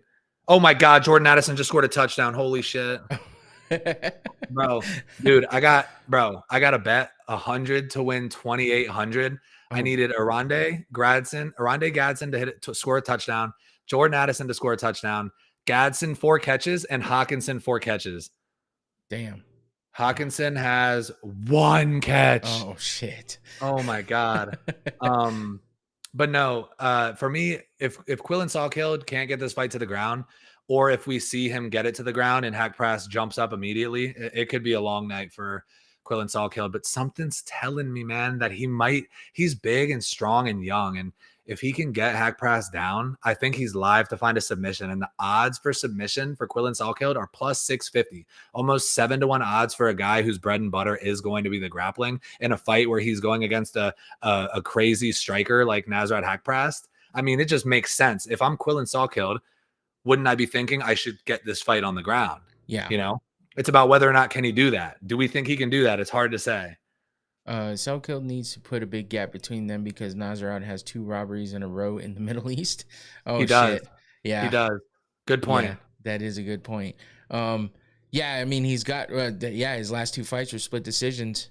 So, fuck. His last win by TKO was against Jamie Malarkey back in 2023. Yeah. Yeah. So, I mean, fuck, man. What was I going to say? I completely lost what I was going to say. Damn it. That's fine. I don't even know where I was going with that. I just read that and I was like, holy shit, that makes a lot of sense. And then I did it. I forgot it. Anyway, let's get to the main card here. We'll just talk about these fights for a minute. How long does it take you to do this? I've gotten it down better. So, I mean, I did all this last night. But I mean, it's across the week. Like, I'll start on Monday and I'll download all the pictures I need. And then on Tuesday, I'll put everything together. And then on Wednesday, I throw it all into OBS and Stream Deck. And then I put it all together and then I'm ready for Thursday. So it's kind of a 3-day process. I can do it all in one day, but I feel overwhelmed and I get frustrated and then I miss shit. So, but yeah, I feel that. It's definitely better to give yourself time. I keep trying to tell it to my girlfriend. She's always last minute about everything. And I'm like, you could save yourself so much anxiety just giving yourself more time and grace. Yeah. Yeah, just being able to be like, hey, I can put this off a little bit instead of feeling pressured. That's what that. And if you notice, I mean, I'm sure you noticed with a couple of the text messages I sent you, I'm always like trying to make sure I give everybody as much info as possible, and making sure that everyone is like on the same level, just to make, because I'm always like, I know where I fuck up, so if other people don't pay attention, they'll fuck up in that way too. So then I start to like, I overthink everything. That's my problem. So it's a good thing for me in some ways, but in other ways it sucks. But I also always wanted to, like, no offense to anybody that does it or anything like that, but I like to make my own shit because it puts it puts everything in my head better. For one, it seeds things down when I'm having to do something with all that information instead of just store it. And then on top of that, just being creative. So it keeps my mind going for being creative. So I could not do this and just, throw up a web page, because that is, I feel stupid when I see people do that, because I'm like, I wouldn't have to do any of this if I would just do that. But at the same time, this is way better. That's what I do. I just pull up ESPN or UFC, but that's because I don't know how to do this. Yeah, this is something that I 100% want to learn. And like, because you can tell, dude, like, especially let's say if some big content creator does come across you versus me, they'll see that you've done all this extra stuff, and they'll be like, damn, this guy is putting in time and effort, So like, that's something that I would want to do as well. Like, this looks very good. And I would, if I want to start, like, I don't even, that's the thing. It's like, I want to start learning it, but then it's like, man, where the fuck do you even start, bro? Yeah, no, I'll tell you right now, it took a lot. Like, I mean, I do a lot of stuff. It sounds generic to some people that know better programs and stuff, but Canva, I do a lot of stuff on Canva. So I use Canva as well. yeah, I pay for the premium portion of Canva, and I use it for everything. So like all my thumbnails and shit. Okay, yeah, that's what I use as well. But you're not using that for these graphics here, are you, with the moving backgrounds? I did for sure. Oh, okay. So I need to start using that because I do it on my phone. I need to start doing it on my computer. No, I do it all on my phone too. Oh, really? Yeah, I do. But you gotta take this into consideration. This is the phone I have. I have the Fold. Wow. So I do everything on this. It's insane. But I use this a lot for work, so it helps. But yeah, I can do so much. I actually work better off my phone than I do the laptop. So it's kind of weird like that. But yeah, all this came from Canva. I use templates for some stuff that are pre-made, but then other stuff I do myself, or else I'll take the template and I'll create things of my own that have to do with it. So like I'll make everything custom as much as I can. So like maybe this background is a template, but then I added other shit to it. So, and then I made it a template of my own, so then I can just plug everything in as I go. So I change it up every once in a while. I haven't changed this one up in a bit, but I have changed my other ones for like the fight nights and stuff. Infinity said, glad you said that. I said the same thing. I'm working on that for the next show. Got to get the, okay. Yeah, he tells me that all the time too, that you can tell that I put the time into all my graphics and stuff. And my other podcast buddies have told me that as well. And I'm just like, it's crazy to hear people say that, because I'm just like, to me, I feel like that's just part of my show. So I just got to keep it going. And you know, I can find way easier ways of doing it, but I like doing it this way because it makes it feel like I'm doing it for something. So like I'm doing the show, but I'm also putting so much effort into it that it makes it more special for me, and it makes me stick to it more. So hell yeah, dude. Yeah, so I appreciate that. But yeah, so we got Alexander Rakic versus Azamat Murzakanov for the first fight of the night on the main card. And yeah, I mean, I was thinking right off the bat that Rakic had this one, but the more and more I looked into it, because Azamat's one of those guys where like I know him, but I forget about him. He's fucking undefeated though, so it's hard. Like, why do you forget about him? Well, he's just one of those guys that isn't like full on standout. You know, it's just you when you come across him is when you remember everything that he's done. So he's one of those guys for me. I don't know if that's the way he is for other people, but yeah, I always like to hear people's perspective on guys like this, because Rakic, it's like you hear that name and you kind of know right off the bat like what he's done, where he's been. But Murzakanov is not that for me at the moment, but he is 5-0 in the UFC and, you know, 15-0 overall. So that's where I like to hear where other people are coming from with someone like him. He's good. I think Murzakanov is good, and I think he is dangerous. But I mean, shoot, dude. I was saying this earlier to Nick. Like, I picked Alexander Rakic to beat Yuri Prochazka. Like, you're telling me I'm not about to pick him against Azamat Murzakanov, who's 5'10" and 36 years old. 36 years old doesn't really matter as much at light heavyweight, but 5'10", he's primarily a striker. I know he can wrestle as well, but he doesn't like to or need to typically. But Alexander Rakic, look at the picture of the guy. Yeah, I mean, it's not a physique contest, but at the same time, he's going to have a pretty big advantage in both height and reach.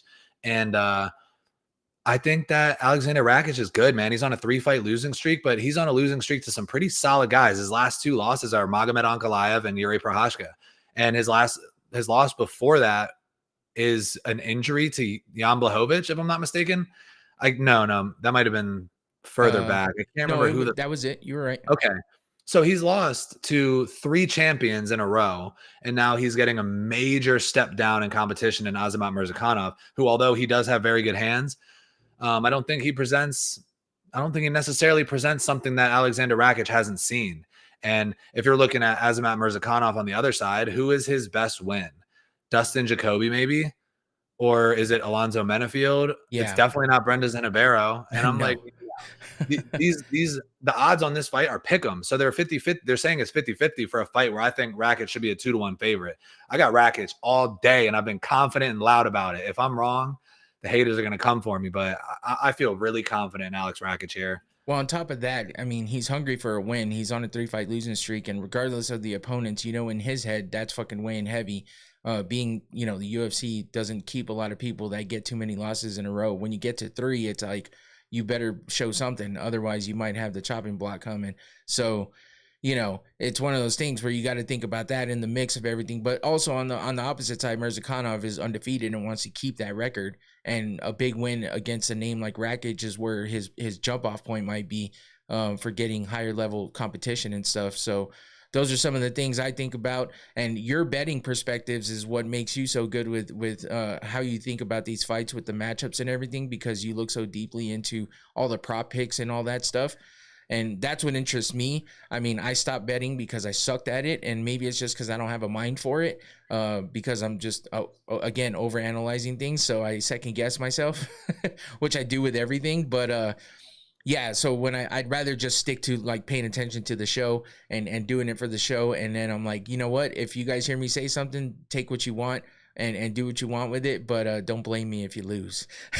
And Infinity will tell everybody all the time to bet against me, because it's true. I mean, usually though, all my bets were parlays for the most part, and I was losing by like 1 pick, So Yeah. you look like a bad bettor when you bet parlays all kinds. So because it's just one simple thing can bust that whole shit. So you can put like 6 parlays out there, lose them all, and for all you could have lost by 1 second because it wasn't supposed to go the distance, and then it did. And you could have had it won if it wasn't for that. So I just can't pay. I'm not much for gambling in general, so I guess that's part of my problem too. But yeah, I just overthink things. Infinity knows that. That's why he's saying it. But yeah, so I was thinking Rakic as well on this one. Just the undefeated record and all that is what I kind of had in mind. I always put something, because I go through I wind up going through like the records and what we're looking at as far as who looks better or what. And while I'm talking about it, I usually throw up some graphics of previous fights and stuff like that, which is something else I incorporate in the show. So it's just part of the, I know when people are going off and talking and stuff, it's like you might not want to just sit there and stare at somebody's face. So that's why I always put up extra graphics and shit just to put something on. And, the pictures that people get are insane, man. Some of these photographers are so goddamn talented, and that's why it's their job. But, I like to put forth the fact that we can actually see that. Sometimes a punch in a picture looks way worse than it looked in real life when you watched it happen. But then you understand the effect of that punch when you see it in a still frame, and you wonder why somebody might have got to tell them about the wheel. I didn't do the wheel this time, but I will. But yeah, so like sometimes you just, you kind of pay attention a little more when you see the still frame of everything. And some of these people get some great shots. So I always like to throw that out there just as a supplement, Yeah, that's dope. Dude, Alex Rakic was doing so good against Yuri. I was like, man, I knew he was going to fucking win. And then he just,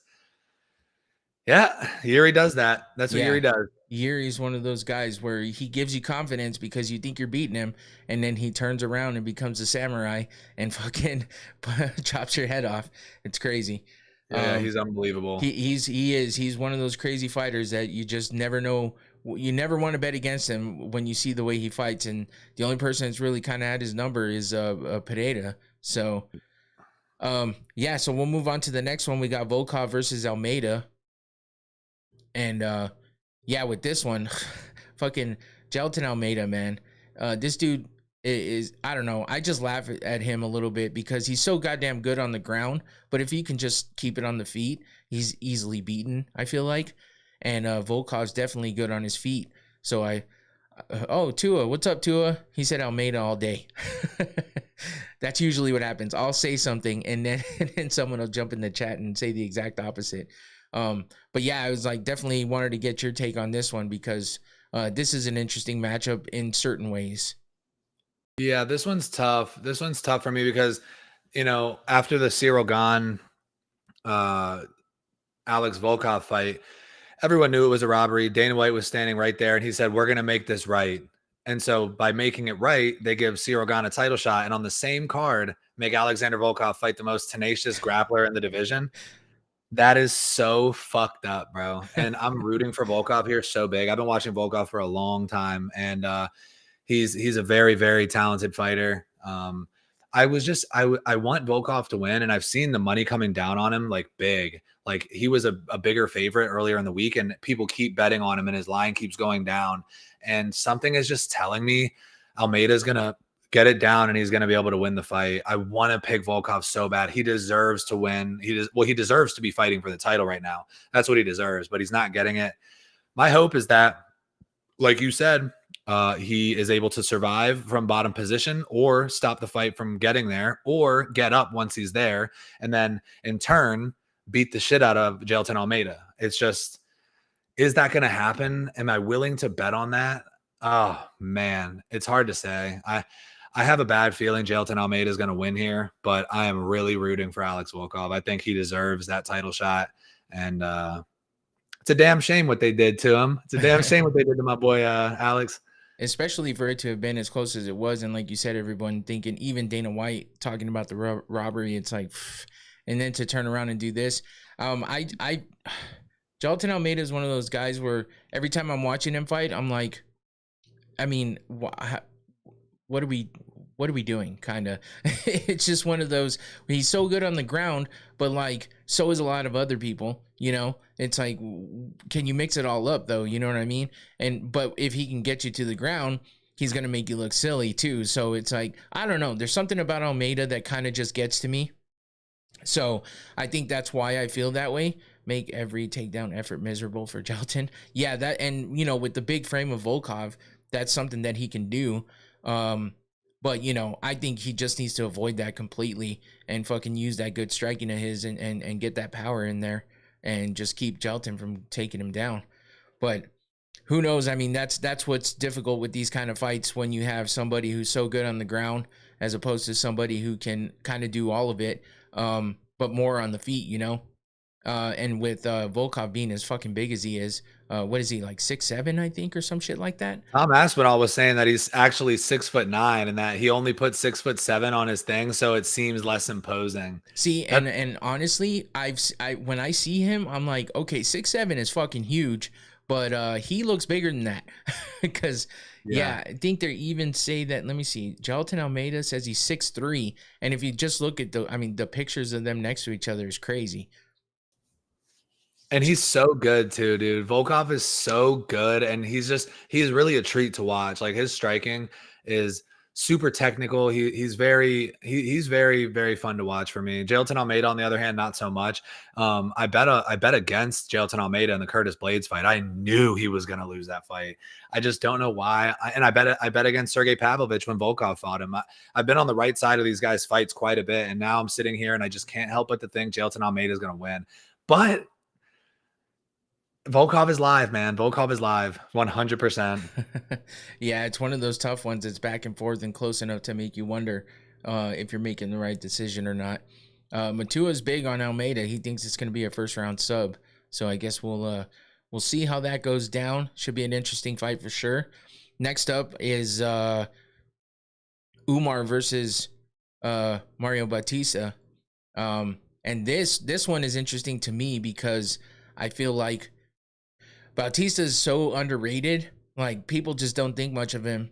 And with Umar being who he is, you know, he just lost his last fight against Merab. And he broke his hand or something in that fight, didn't he?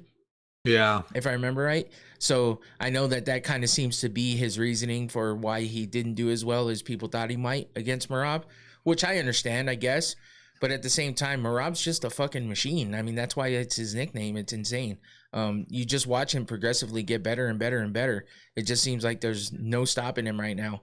Obviously, that trajectory always changes, you know, direction, but it's a matter of how long it's going to stay, you know, on the upward swing. So, but I think Umar's definitely hungry to get back in there and try to do it again. Tyler Fish with the 6'7". Yeah, it says 6'7", but like Mike said, who'd you say? Aspinall said that he was like 6'9", really? Yeah. Motherfucker's huge. But he says, I like the muscle Volkov put on. My buddy Nick earlier was calling him Swolkov. That's awesome. He has put on more muscle for sure. Dude, he's a specimen, man. And he's a big heavyweight too. Jailton Almeida used to fight at light heavyweight. So I don't know. I'm rooting for Volkov. I'll probably be swayed into betting Volkov by knockout, but that's a biased pick because I want him to win. So we'll see what happens. But Yeah. this fight, like you said, this is an interesting one, right? Don't you think they're disrespecting Mario? I don't know if you saw the betting lines, but Mhm. Mario Batista is a very massive underdog here. Yeah, I it's think he's saying plus 330. yeah, I think he might be the biggest underdog on the card. Or maybe it's Mizuki. I can't remember, but I don't think the fight is lined properly. The only thing is Mario Batista is not known as a finisher. And in Abu Dhabi, everybody talks about the crooked judges. If it's a close fight, maybe it's a very close fight. And I think Mario Batista won 29-28. Do you think that it's going to go that way when it goes to the scorecards? Probably not. And so that means in order for Mario Batista to win, I feel like he's going to have to either dominate completely or very clearly win 2 rounds or find a finish. And is he going to very, very clearly win 2 rounds against a very talented prospect in Umar Nurmagomedov? The odds are stacked against Mario Batista here, man. I think I'm rooting for Mario Batista more than I'm rooting for anybody on this entire card, man. He's on an 8-fight win streak. He could be fighting for a title right now. But to be fair, though, the Patchy Mix win aged horribly, but he was the one who stepped up and fought this guy who all the hardcore MMA fans think is the best bantamweight in the world. And now, we're going to use Mario Batista to build Patchy Mix's name. You thought Yeah, he that was a bad decision. and now they're like, all right, well, we need to get Mario Batista out of here somehow. Feed him to Umar. So I'm really rooting for Mario Batista here. I just think he's fighting a serious uphill battle. Yeah, and I just feel like I'm wanting to see how Umar bounces back from that loss. Obviously, it's not like it's his first loss of his career, so that's the biggest tell is how they bounce back, what they do on their comeback after that. He can say it to himself all he wants about the fact that he broke his hand and all that stuff, but how's that going to fuck with your head, when you're in there and you might feel something a little weird? Are you going to get a little hesitant? What's going to happen? Are you going to be focused on that? Is it going to take your attention away from your game plan? There's so many things to take into consideration with somebody coming off of their first loss of their career on top of that injury issue and the fact that he felt like he could have won that fight so much that, confidence is key in a lot of things, but sometimes being overly confident and using other things as somewhat of an excuse can kind of hinder you, moving forward. So that's something that I always take a look at and pay attention to. I mean, he's never been stopped. He's just lost a decision. So when it comes down to it, if it goes to decision, he's lost one there. Bautista's never lost a decision, but he has been stopped once on the feet and once on the ground. So it's kind of a close, seemingly a close matchup when you just look at the numbers. But it could go either way, and I'm kind of rooting for Mario as well, honestly. In the chat, it looks like Matua's rooting for Mario. Hento Armando Capodanno asked if we have any fights or how many fights we have. Have you ever fought? Have I ever fought? Yeah. Yeah, I used to train. I started with boxing, and then I didn't like boxing so much, so I just started doing more like generalized MMA. But I grew up wrestling and practicing BJJ, so I was mostly fighting outside of the gym though. Motherfuckers used to fight a lot. So I used to fight in the streets too, but I've never fought like officially. Yeah, boxing, dude, it was fun when I started boxing. I was like, I'm about to go up in there and I'm about to whoop somebody. And I was 6'3". At the time, I was probably like 180 pounds. So I would always get matched up with guys who were like 5'9", 180 pounds, like stocky little. And when I didn't utilize jabs correctly, it was hard for me to box. I have hands, but when you're boxing, it's like, if it's not going well for me, I'm like, dude, I want to have an opportunity to wrestle. I want to have an opportunity to kick you. I want to use my elbows. I want to use my knees. If I need to, if you're getting your ass kicked on the feet and you have no option, like you're just losing in boxing and you're like, well, I guess I'm just going to keep getting my ass kicked now. But in MMA, at least I have a chance. Let me try to wrestle this motherfucker down, Yeah. So fighting is awesome. I'm a little older now and I've dealt with some injuries, but I'm looking back to just getting into BJJ and don't need any more contact than that. Yeah. And that's why I like watching MMA more than I do boxing. I enjoy boxing, but yeah, it's like when you think about it, all you can think of is, if you just got taken down right now, then what would you do? Because you're just so used to watching MMA. It's like, fuck. But, and then the MMA guys just don't do well against the boxers in a boxing match because, they don't have all those other skills that they can use or, their striking is different from the striking that you know do in boxing. It's just, you know, straight up hands and that's it. You can't use your elbows, you can't use your feet.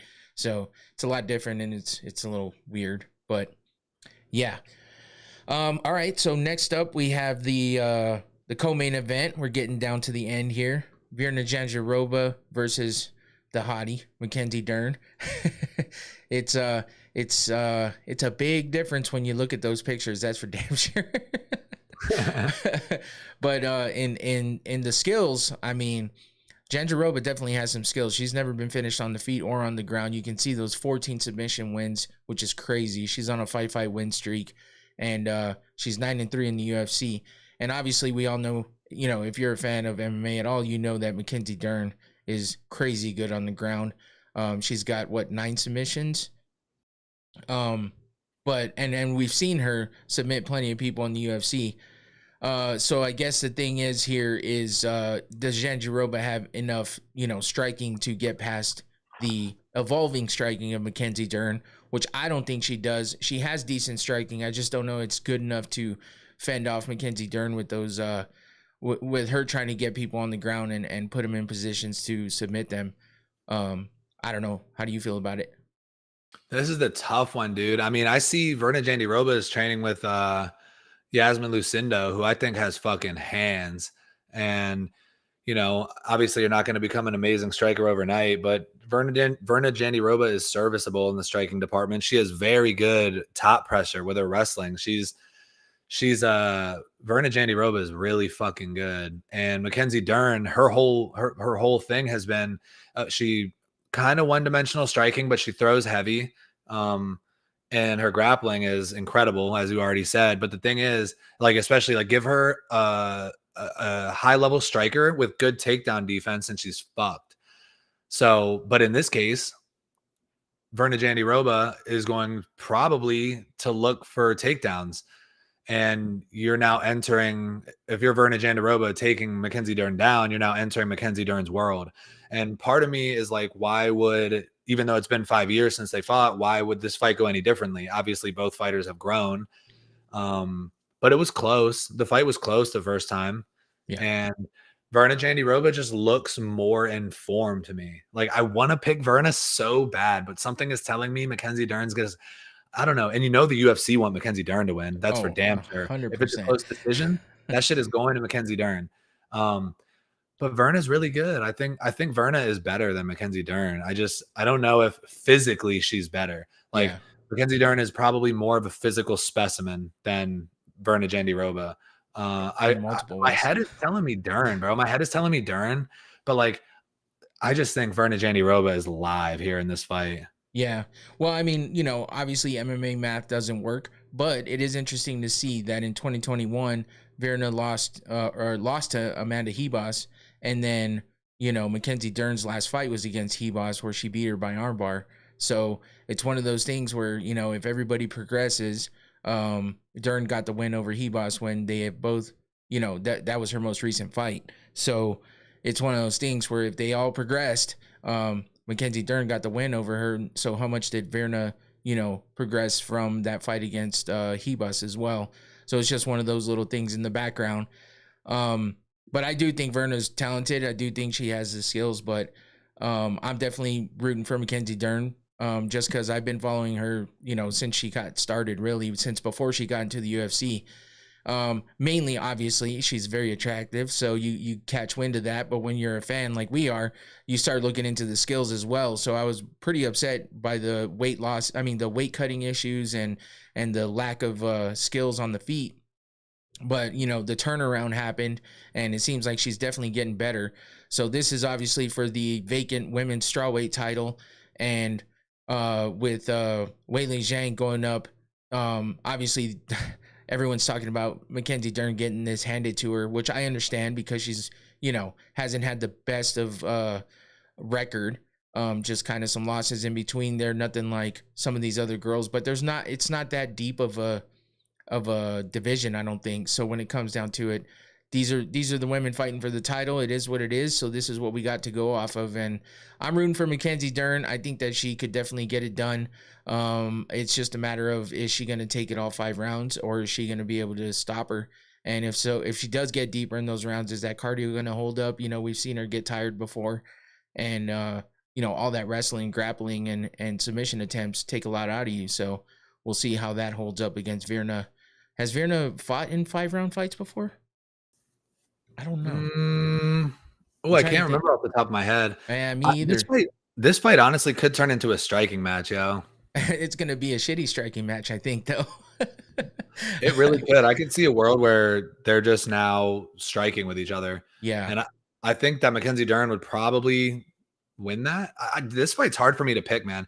This fight and probably this fight is the hardest fight for me to pick on the card. I can't remember if I was thinking of another one that was really difficult to pick. I think this one, and then Quillen Salkeld and Nasrat Hakparas are both really tough to pick for me.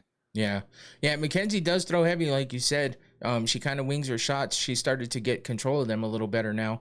But yeah, I guess we'll have to wait and see. That's going to be an exciting co-main event for the vacant women's strawweight title. We'll see who comes out on top with the belt. Now we get to the main event, the fight we're all waiting to see. Except, yeah, I don't know how much anticipated is this. Everybody wanted to see, you know, Jon Jones versus Tom Aspinall. And the whole talk leading up to this was how, oh, it's just probably going to be Cyril Gane, and everyone thinks that, you know, Tom Aspinall is going to get it done faster than Jon Jones, and if he doesn't, then it's kind of a bad look for him. But I don't think it is. I think he's going to show off his skills regardless. I think it's going to be Tua saying Cyril in 3.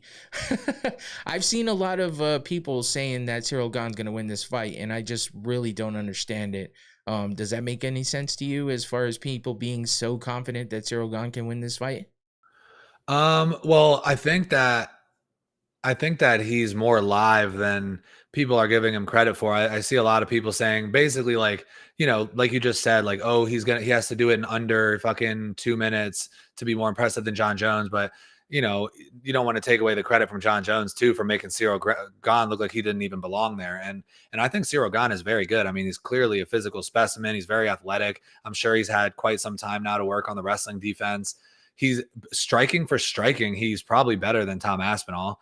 And but at the same time, I look at the odds, and I already had my pick. My pick was going to be Tom Aspinall by submission, just because there is that if we see he's susceptible to getting wrestled, and Tom Aspinall is surgical. So I noticed on the odds, Tom Aspinall by knockout is minus 105.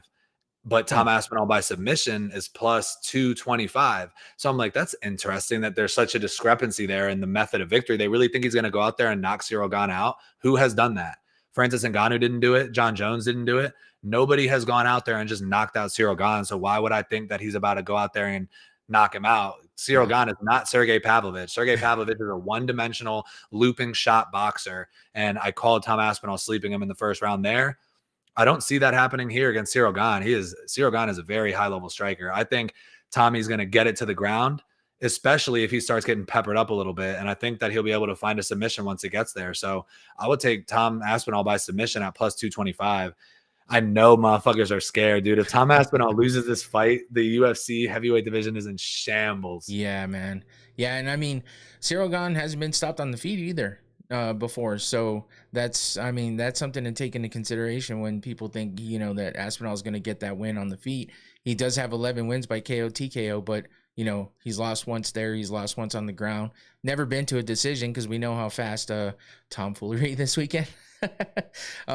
But yeah, we know that he doesn't go very long in any of these fights. I mean, the longest fight he had was 6 minutes and something against Arlovsky. Yeah, which is crazy. Yeah, Arlovsky. I mean, he was already deep in age at that point. But yeah, this is definitely an interesting fight, especially because I didn't expect people to be so confident in Cyril Gane, considering what Jon Jones did to him and the fact that everyone's been so high on Tom Aspinall. But maybe that's what's swaying people. A lot of people might not like the over-encompassing, like, just love for Tom Aspinall. And I think it's just because he's a funny person. He seems like a good guy. He's kind of a no bullshit type dude. and we just seen the dominance he's had in the cage. So maybe some people just that's off-putting for some people. So, and then all the talk between how he could easily beat Jon Jones, that puts a lot of people off as well. Because Jon Jones is like the GOAT to so many people. And I understand that for sure. I just have a personal vendetta against Jon Jones. Dude, I would still pick Jon Jones. I would still pick Jon Jones over Tom Aspinall right now. Yeah. I definitely would. I just want to see it. Like I everything else is what it is. I want to see it. I want to see what happens. So I hope that one day we get to. Tom is big though, but the thing is, he's not even that big. Like he looks big if you're looking at him, but he's like 245 pounds. Like he doesn't even have to cut weight. He's eating frozen yogurt with chocolate syrup on it and fight week on embedded. Jon Jones is probably smaller than Tom Aspinall, but he is not. Jon Jones might be weighing in at like 240. Yeah. So 5 pounds smaller than Aspinall. I think Aspinall would be in a world of trouble if Jon got his hands on him. And I mean, I've always liked, dude, I like Jon Jones since I was a kid, man. I was like 15 when he came into the UFC, and I remember he like stopped a robber on the day of his debut, and then he like donated all this money and won the title, and I was like, oh my God, he's such a good guy. And obviously I've seen that crumble over the years, and it's pretty shitty. I mean, I don't condone any of his poor behavior or anything like that, but it's very evident that mental illness is something that runs in his family, and it although there's no excuse for it, it is kind of sad to me because he's a very talented fighter, and he's done a lot of stuff to kind of taint his legacy in the public eye. Yeah, I mean, mental illness coupled with addiction, him and Chandler have had issues with that. So, and R.I.P. to Arthur. Never really heard of any of that going on with him except for some, allegations of steroid use, but that's the NFL. So, it is what it is. But Tom is great, but we just need to see more from that man. Yeah. I mean, it would probably benefit him to see, to be able to see him go a little deeper in time in the cage. But at the same time, it's just going to bring all the doubters saying that, he took this long to beat Cyril Gane, who Jon Jones took out so easily. But if Jon Jones is a GOAT, there's your reason why that happened. So, Tom is still trying to work his way up to that status. So, but he's been great. And that's why so many people are high on him with everything he's done in the cage so far. And the fact that he gets everybody out of there so fast, except for the one time where he got injured. So, it's his loss that, you can't really hold against him. It's a fucking injury. It's not like somebody kicked his leg out from under him and then he got injured. It's just one of those freak accident things. And we've seen what he's done since then, and now he's the undisputed champion. Whether or not it got handed to him because someone else, vacated, doesn't matter. He's the champ right now. So now he needs to go out there and show and prove why he's the champ. So I think that's a little bit of pressure on him. And that's definitely something to think about. So is that going to propel him to, do even better than he's been doing? Or is that going to be something that hinders him because of the pressure and all the talk in the background? But I do think that Tom Aspinall is a strong-minded guy. So I'm pretty sure with his family structure and all that, I think he's going to be good. And I'm picking him to win against Gane for sure. Yeah. I feel like he doesn't have well, at least from what he says, he seems that he's vocalized that he doesn't feel any pressure about it. He's not worried about Jon Jones or what he's going to do to Cyril Gane and stuff like that. So I like his mindset when it comes to it. For sure. Tyler said if Tom went deeper, he would lose his aura. Yeah. I mean, that's going to happen at some point in time regardless. So, but yeah, it's an interesting fight for the main event for the heavyweight title of the world for the UFC. It should be good. Tom Aspinall gets to defend for the first time his undisputed championship belt. He, instead of being an interim champ, he gets to, come out there as the undisputed champ and hopefully hang on to that belt. Cyril, I mean, they're both athletic dudes. Tom is so fast for his size, man. It's crazy. So, but we've seen what Cyril can do. Look at the way he kicked fucking Tuivasa in the face. But Tua's going athletic movements. Yeah, Tua's going for Cyril hard. So we'll see. It should be fun. Don't forget, everybody, that this is a daytime card. So depending on where you're located, it's going to be earlier in the day. Don't be trying to watch this at 7 o'clock at night like normal. That's normal for me, but damn, it's going to start at 7 a.m. for you, huh? Yeah, for the prelims. Fuck. So I am, by the way, I am going to be going live for my Watch Party podcast happening during the main card. So I'll be in here lonesome, just fucking talking about the fights. I like doing them alone sometimes. So usually I have people in the studio with me. Infinity's been here a couple times. But when I'm in here by myself, I really get deep into breaking stuff down and not so much messing around and laughing and shit, which is always fun. But during the daytime, I do the watch parties alone, and I really dig deep into what's happening, play by play type shit. So it's fun. I like doing it, and it really, you know, gets me back into my core like fandom. So it's pretty cool to do it every once in a while. So make sure everybody, you guys tune in on Saturday. It'll be 11 o'clock my time for the main card to start. And I will be going live when the main card goes live. And I'll be in here just reacting to all the fights live. And yeah, make sure you subscribe and have that notification bell on. And make sure you give this this video a like while you're here, please. Or if you're watching it later. So that'll do it for that. And that's about it for us as well. Do you want to give out your all of your social media and everything else?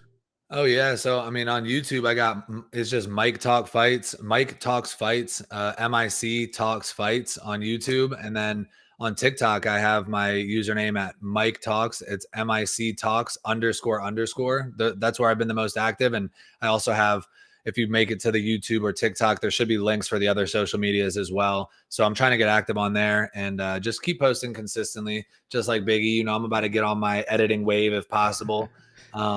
So we're going to see what happens. You know, we're looking to continue to stay consistent and keep putting in work and keep doing the things that we love to do. So I appreciate you having me on. And it was a solid session. And we put in some good time here today. Oh yeah. Thanks, man. I appreciate you for sticking around. You know, it was 2 hours. I know you already did a show earlier today and you've been just grinding. So I appreciate you for sticking around and hanging out and doing the show. And, you know, we can get together again somewhere down the line and do it again. And yeah, whenever, dude. I'm always down, especially because I'm trying. Hey, subscribe to Mike Talks, DJ Infinity, and Matua. I appreciate that. That means a lot because, you know, it doesn't matter. The subscriber count doesn't matter to me or anything. But if I go to post something and it's like 72, and then I see it again and it's 74, I'm like, it's maybe someone saw something and they liked what I like, which is these fights. You know what I'm saying? So I appreciate that. Yeah, it's always good to get that. Get the support out there, you know. I mean, it doesn't take much to just subscribe to the damn channel. You don't have to be, you know, all enthralled and you know, screaming to the high heavens about how great we are. You just got to subscribe and watch every once in a while. You know what I mean? That does wonders for our channels when we're small like this. So yeah, and I think you got some good info out there about you. Infinity says when you mentioned giving back, you had my attention. So, you know, every little aspect of you can bring in more subscribers, more viewers, more supporters. And that's what I like to do. People like the chat. People like me interacting with the chat. People like my background music when I'm rolling on my own. And people like my, you know, visuals and stuff like that. And I appreciate all that. And I take all that into consideration when I'm doing my shows. So, and I like bringing people in and getting to learn more about them and shouting out their stuff and, you know, just supporting each other. So don't forget to also go out and subscribe to all of Combat Sports Today on all social medias, as well as their YouTube channel. That's who we get our interviews through. Mike's been with them for since the beginning, it sounds like. And I got a gnat in here. It's driving me crazy. But yeah, no, I appreciate them, all those guys over there, Phil and everybody, for welcoming me in and having me join the team, doing interviews and all that good stuff. So they're always supporting me. Phil's telling me constantly to let him, tag him and stuff, and so he can repost things because he doesn't see it all the time. And I'm like, I know, man, I'm sorry. I'm over here not doing what I should be doing, but I get so just mixed up and involved in what I'm doing. I just start posting stuff, trying to get it out there. But, you know, you guys always support me, and I appreciate the hell out of that. So I just want to give back and let people know about you guys too. And this is the type of shit I like to do, mixing it all together and mixing it all in. So is that what the white thing is? What white thing? Hey, I know we talked about it earlier. I'm gonna figure out the setup thing here soon. Usually when I do videos, it's like a much smaller box where this other stuff isn't noticeable, but we gonna get there. We gonna turn it around. We're gonna have a nice little backdrop. We will work on that for sure. Oh, he said the Xbox. Yeah, I wouldn't worry about it too much, but it is nice when you do have a background that when you look at it too, you see something that you're like, yeah, let's go. We're about to get to going on this. But you know, it is what it is. Your content brings everything up, and it's fun. So, and I do mine a little bit different. I got the whole aspect of things when StreamYard does. I got a gnat in here. That's what's bugging the shit out of me. God damn it. But yeah, StreamYard puts things in a different aspect and stuff. But I do like StreamYard a lot, and I was thinking about getting one of my own just to kind of make things easier when I have guests on and stuff. But I don't know. That's for down the road. So anyway, no, that's not a TV tray. That's a nice coffee table. All right, it's a big coffee table back there. Don't get him all worried about his background, guys. Nah, it's all fun and games. Yeah. All right. Well, that does it for us, guys. Appreciate you, Mike. Go subscribe to Mike Talks. Don't forget the links in the description below, and as well as my sponsor, Noctane Smelling Salts. Appreciate you for that. Everybody in the chat, Tyler, Tua, Infinity, everyone else that was Henzo was in there earlier. So thank you guys all for the support and the interaction. If you guys are watching this later, make sure you hit that like button as well. You can also listen to this on Spotify. I put all the episodes out right after I'm done. I upload it to Spotify as well if you want to listen to audio only. But that's it for us. Thank you again, Mike. Enjoy the fights, guys. Don't forget they're early. That's it for us. We're out of here. Take it easy. Peace.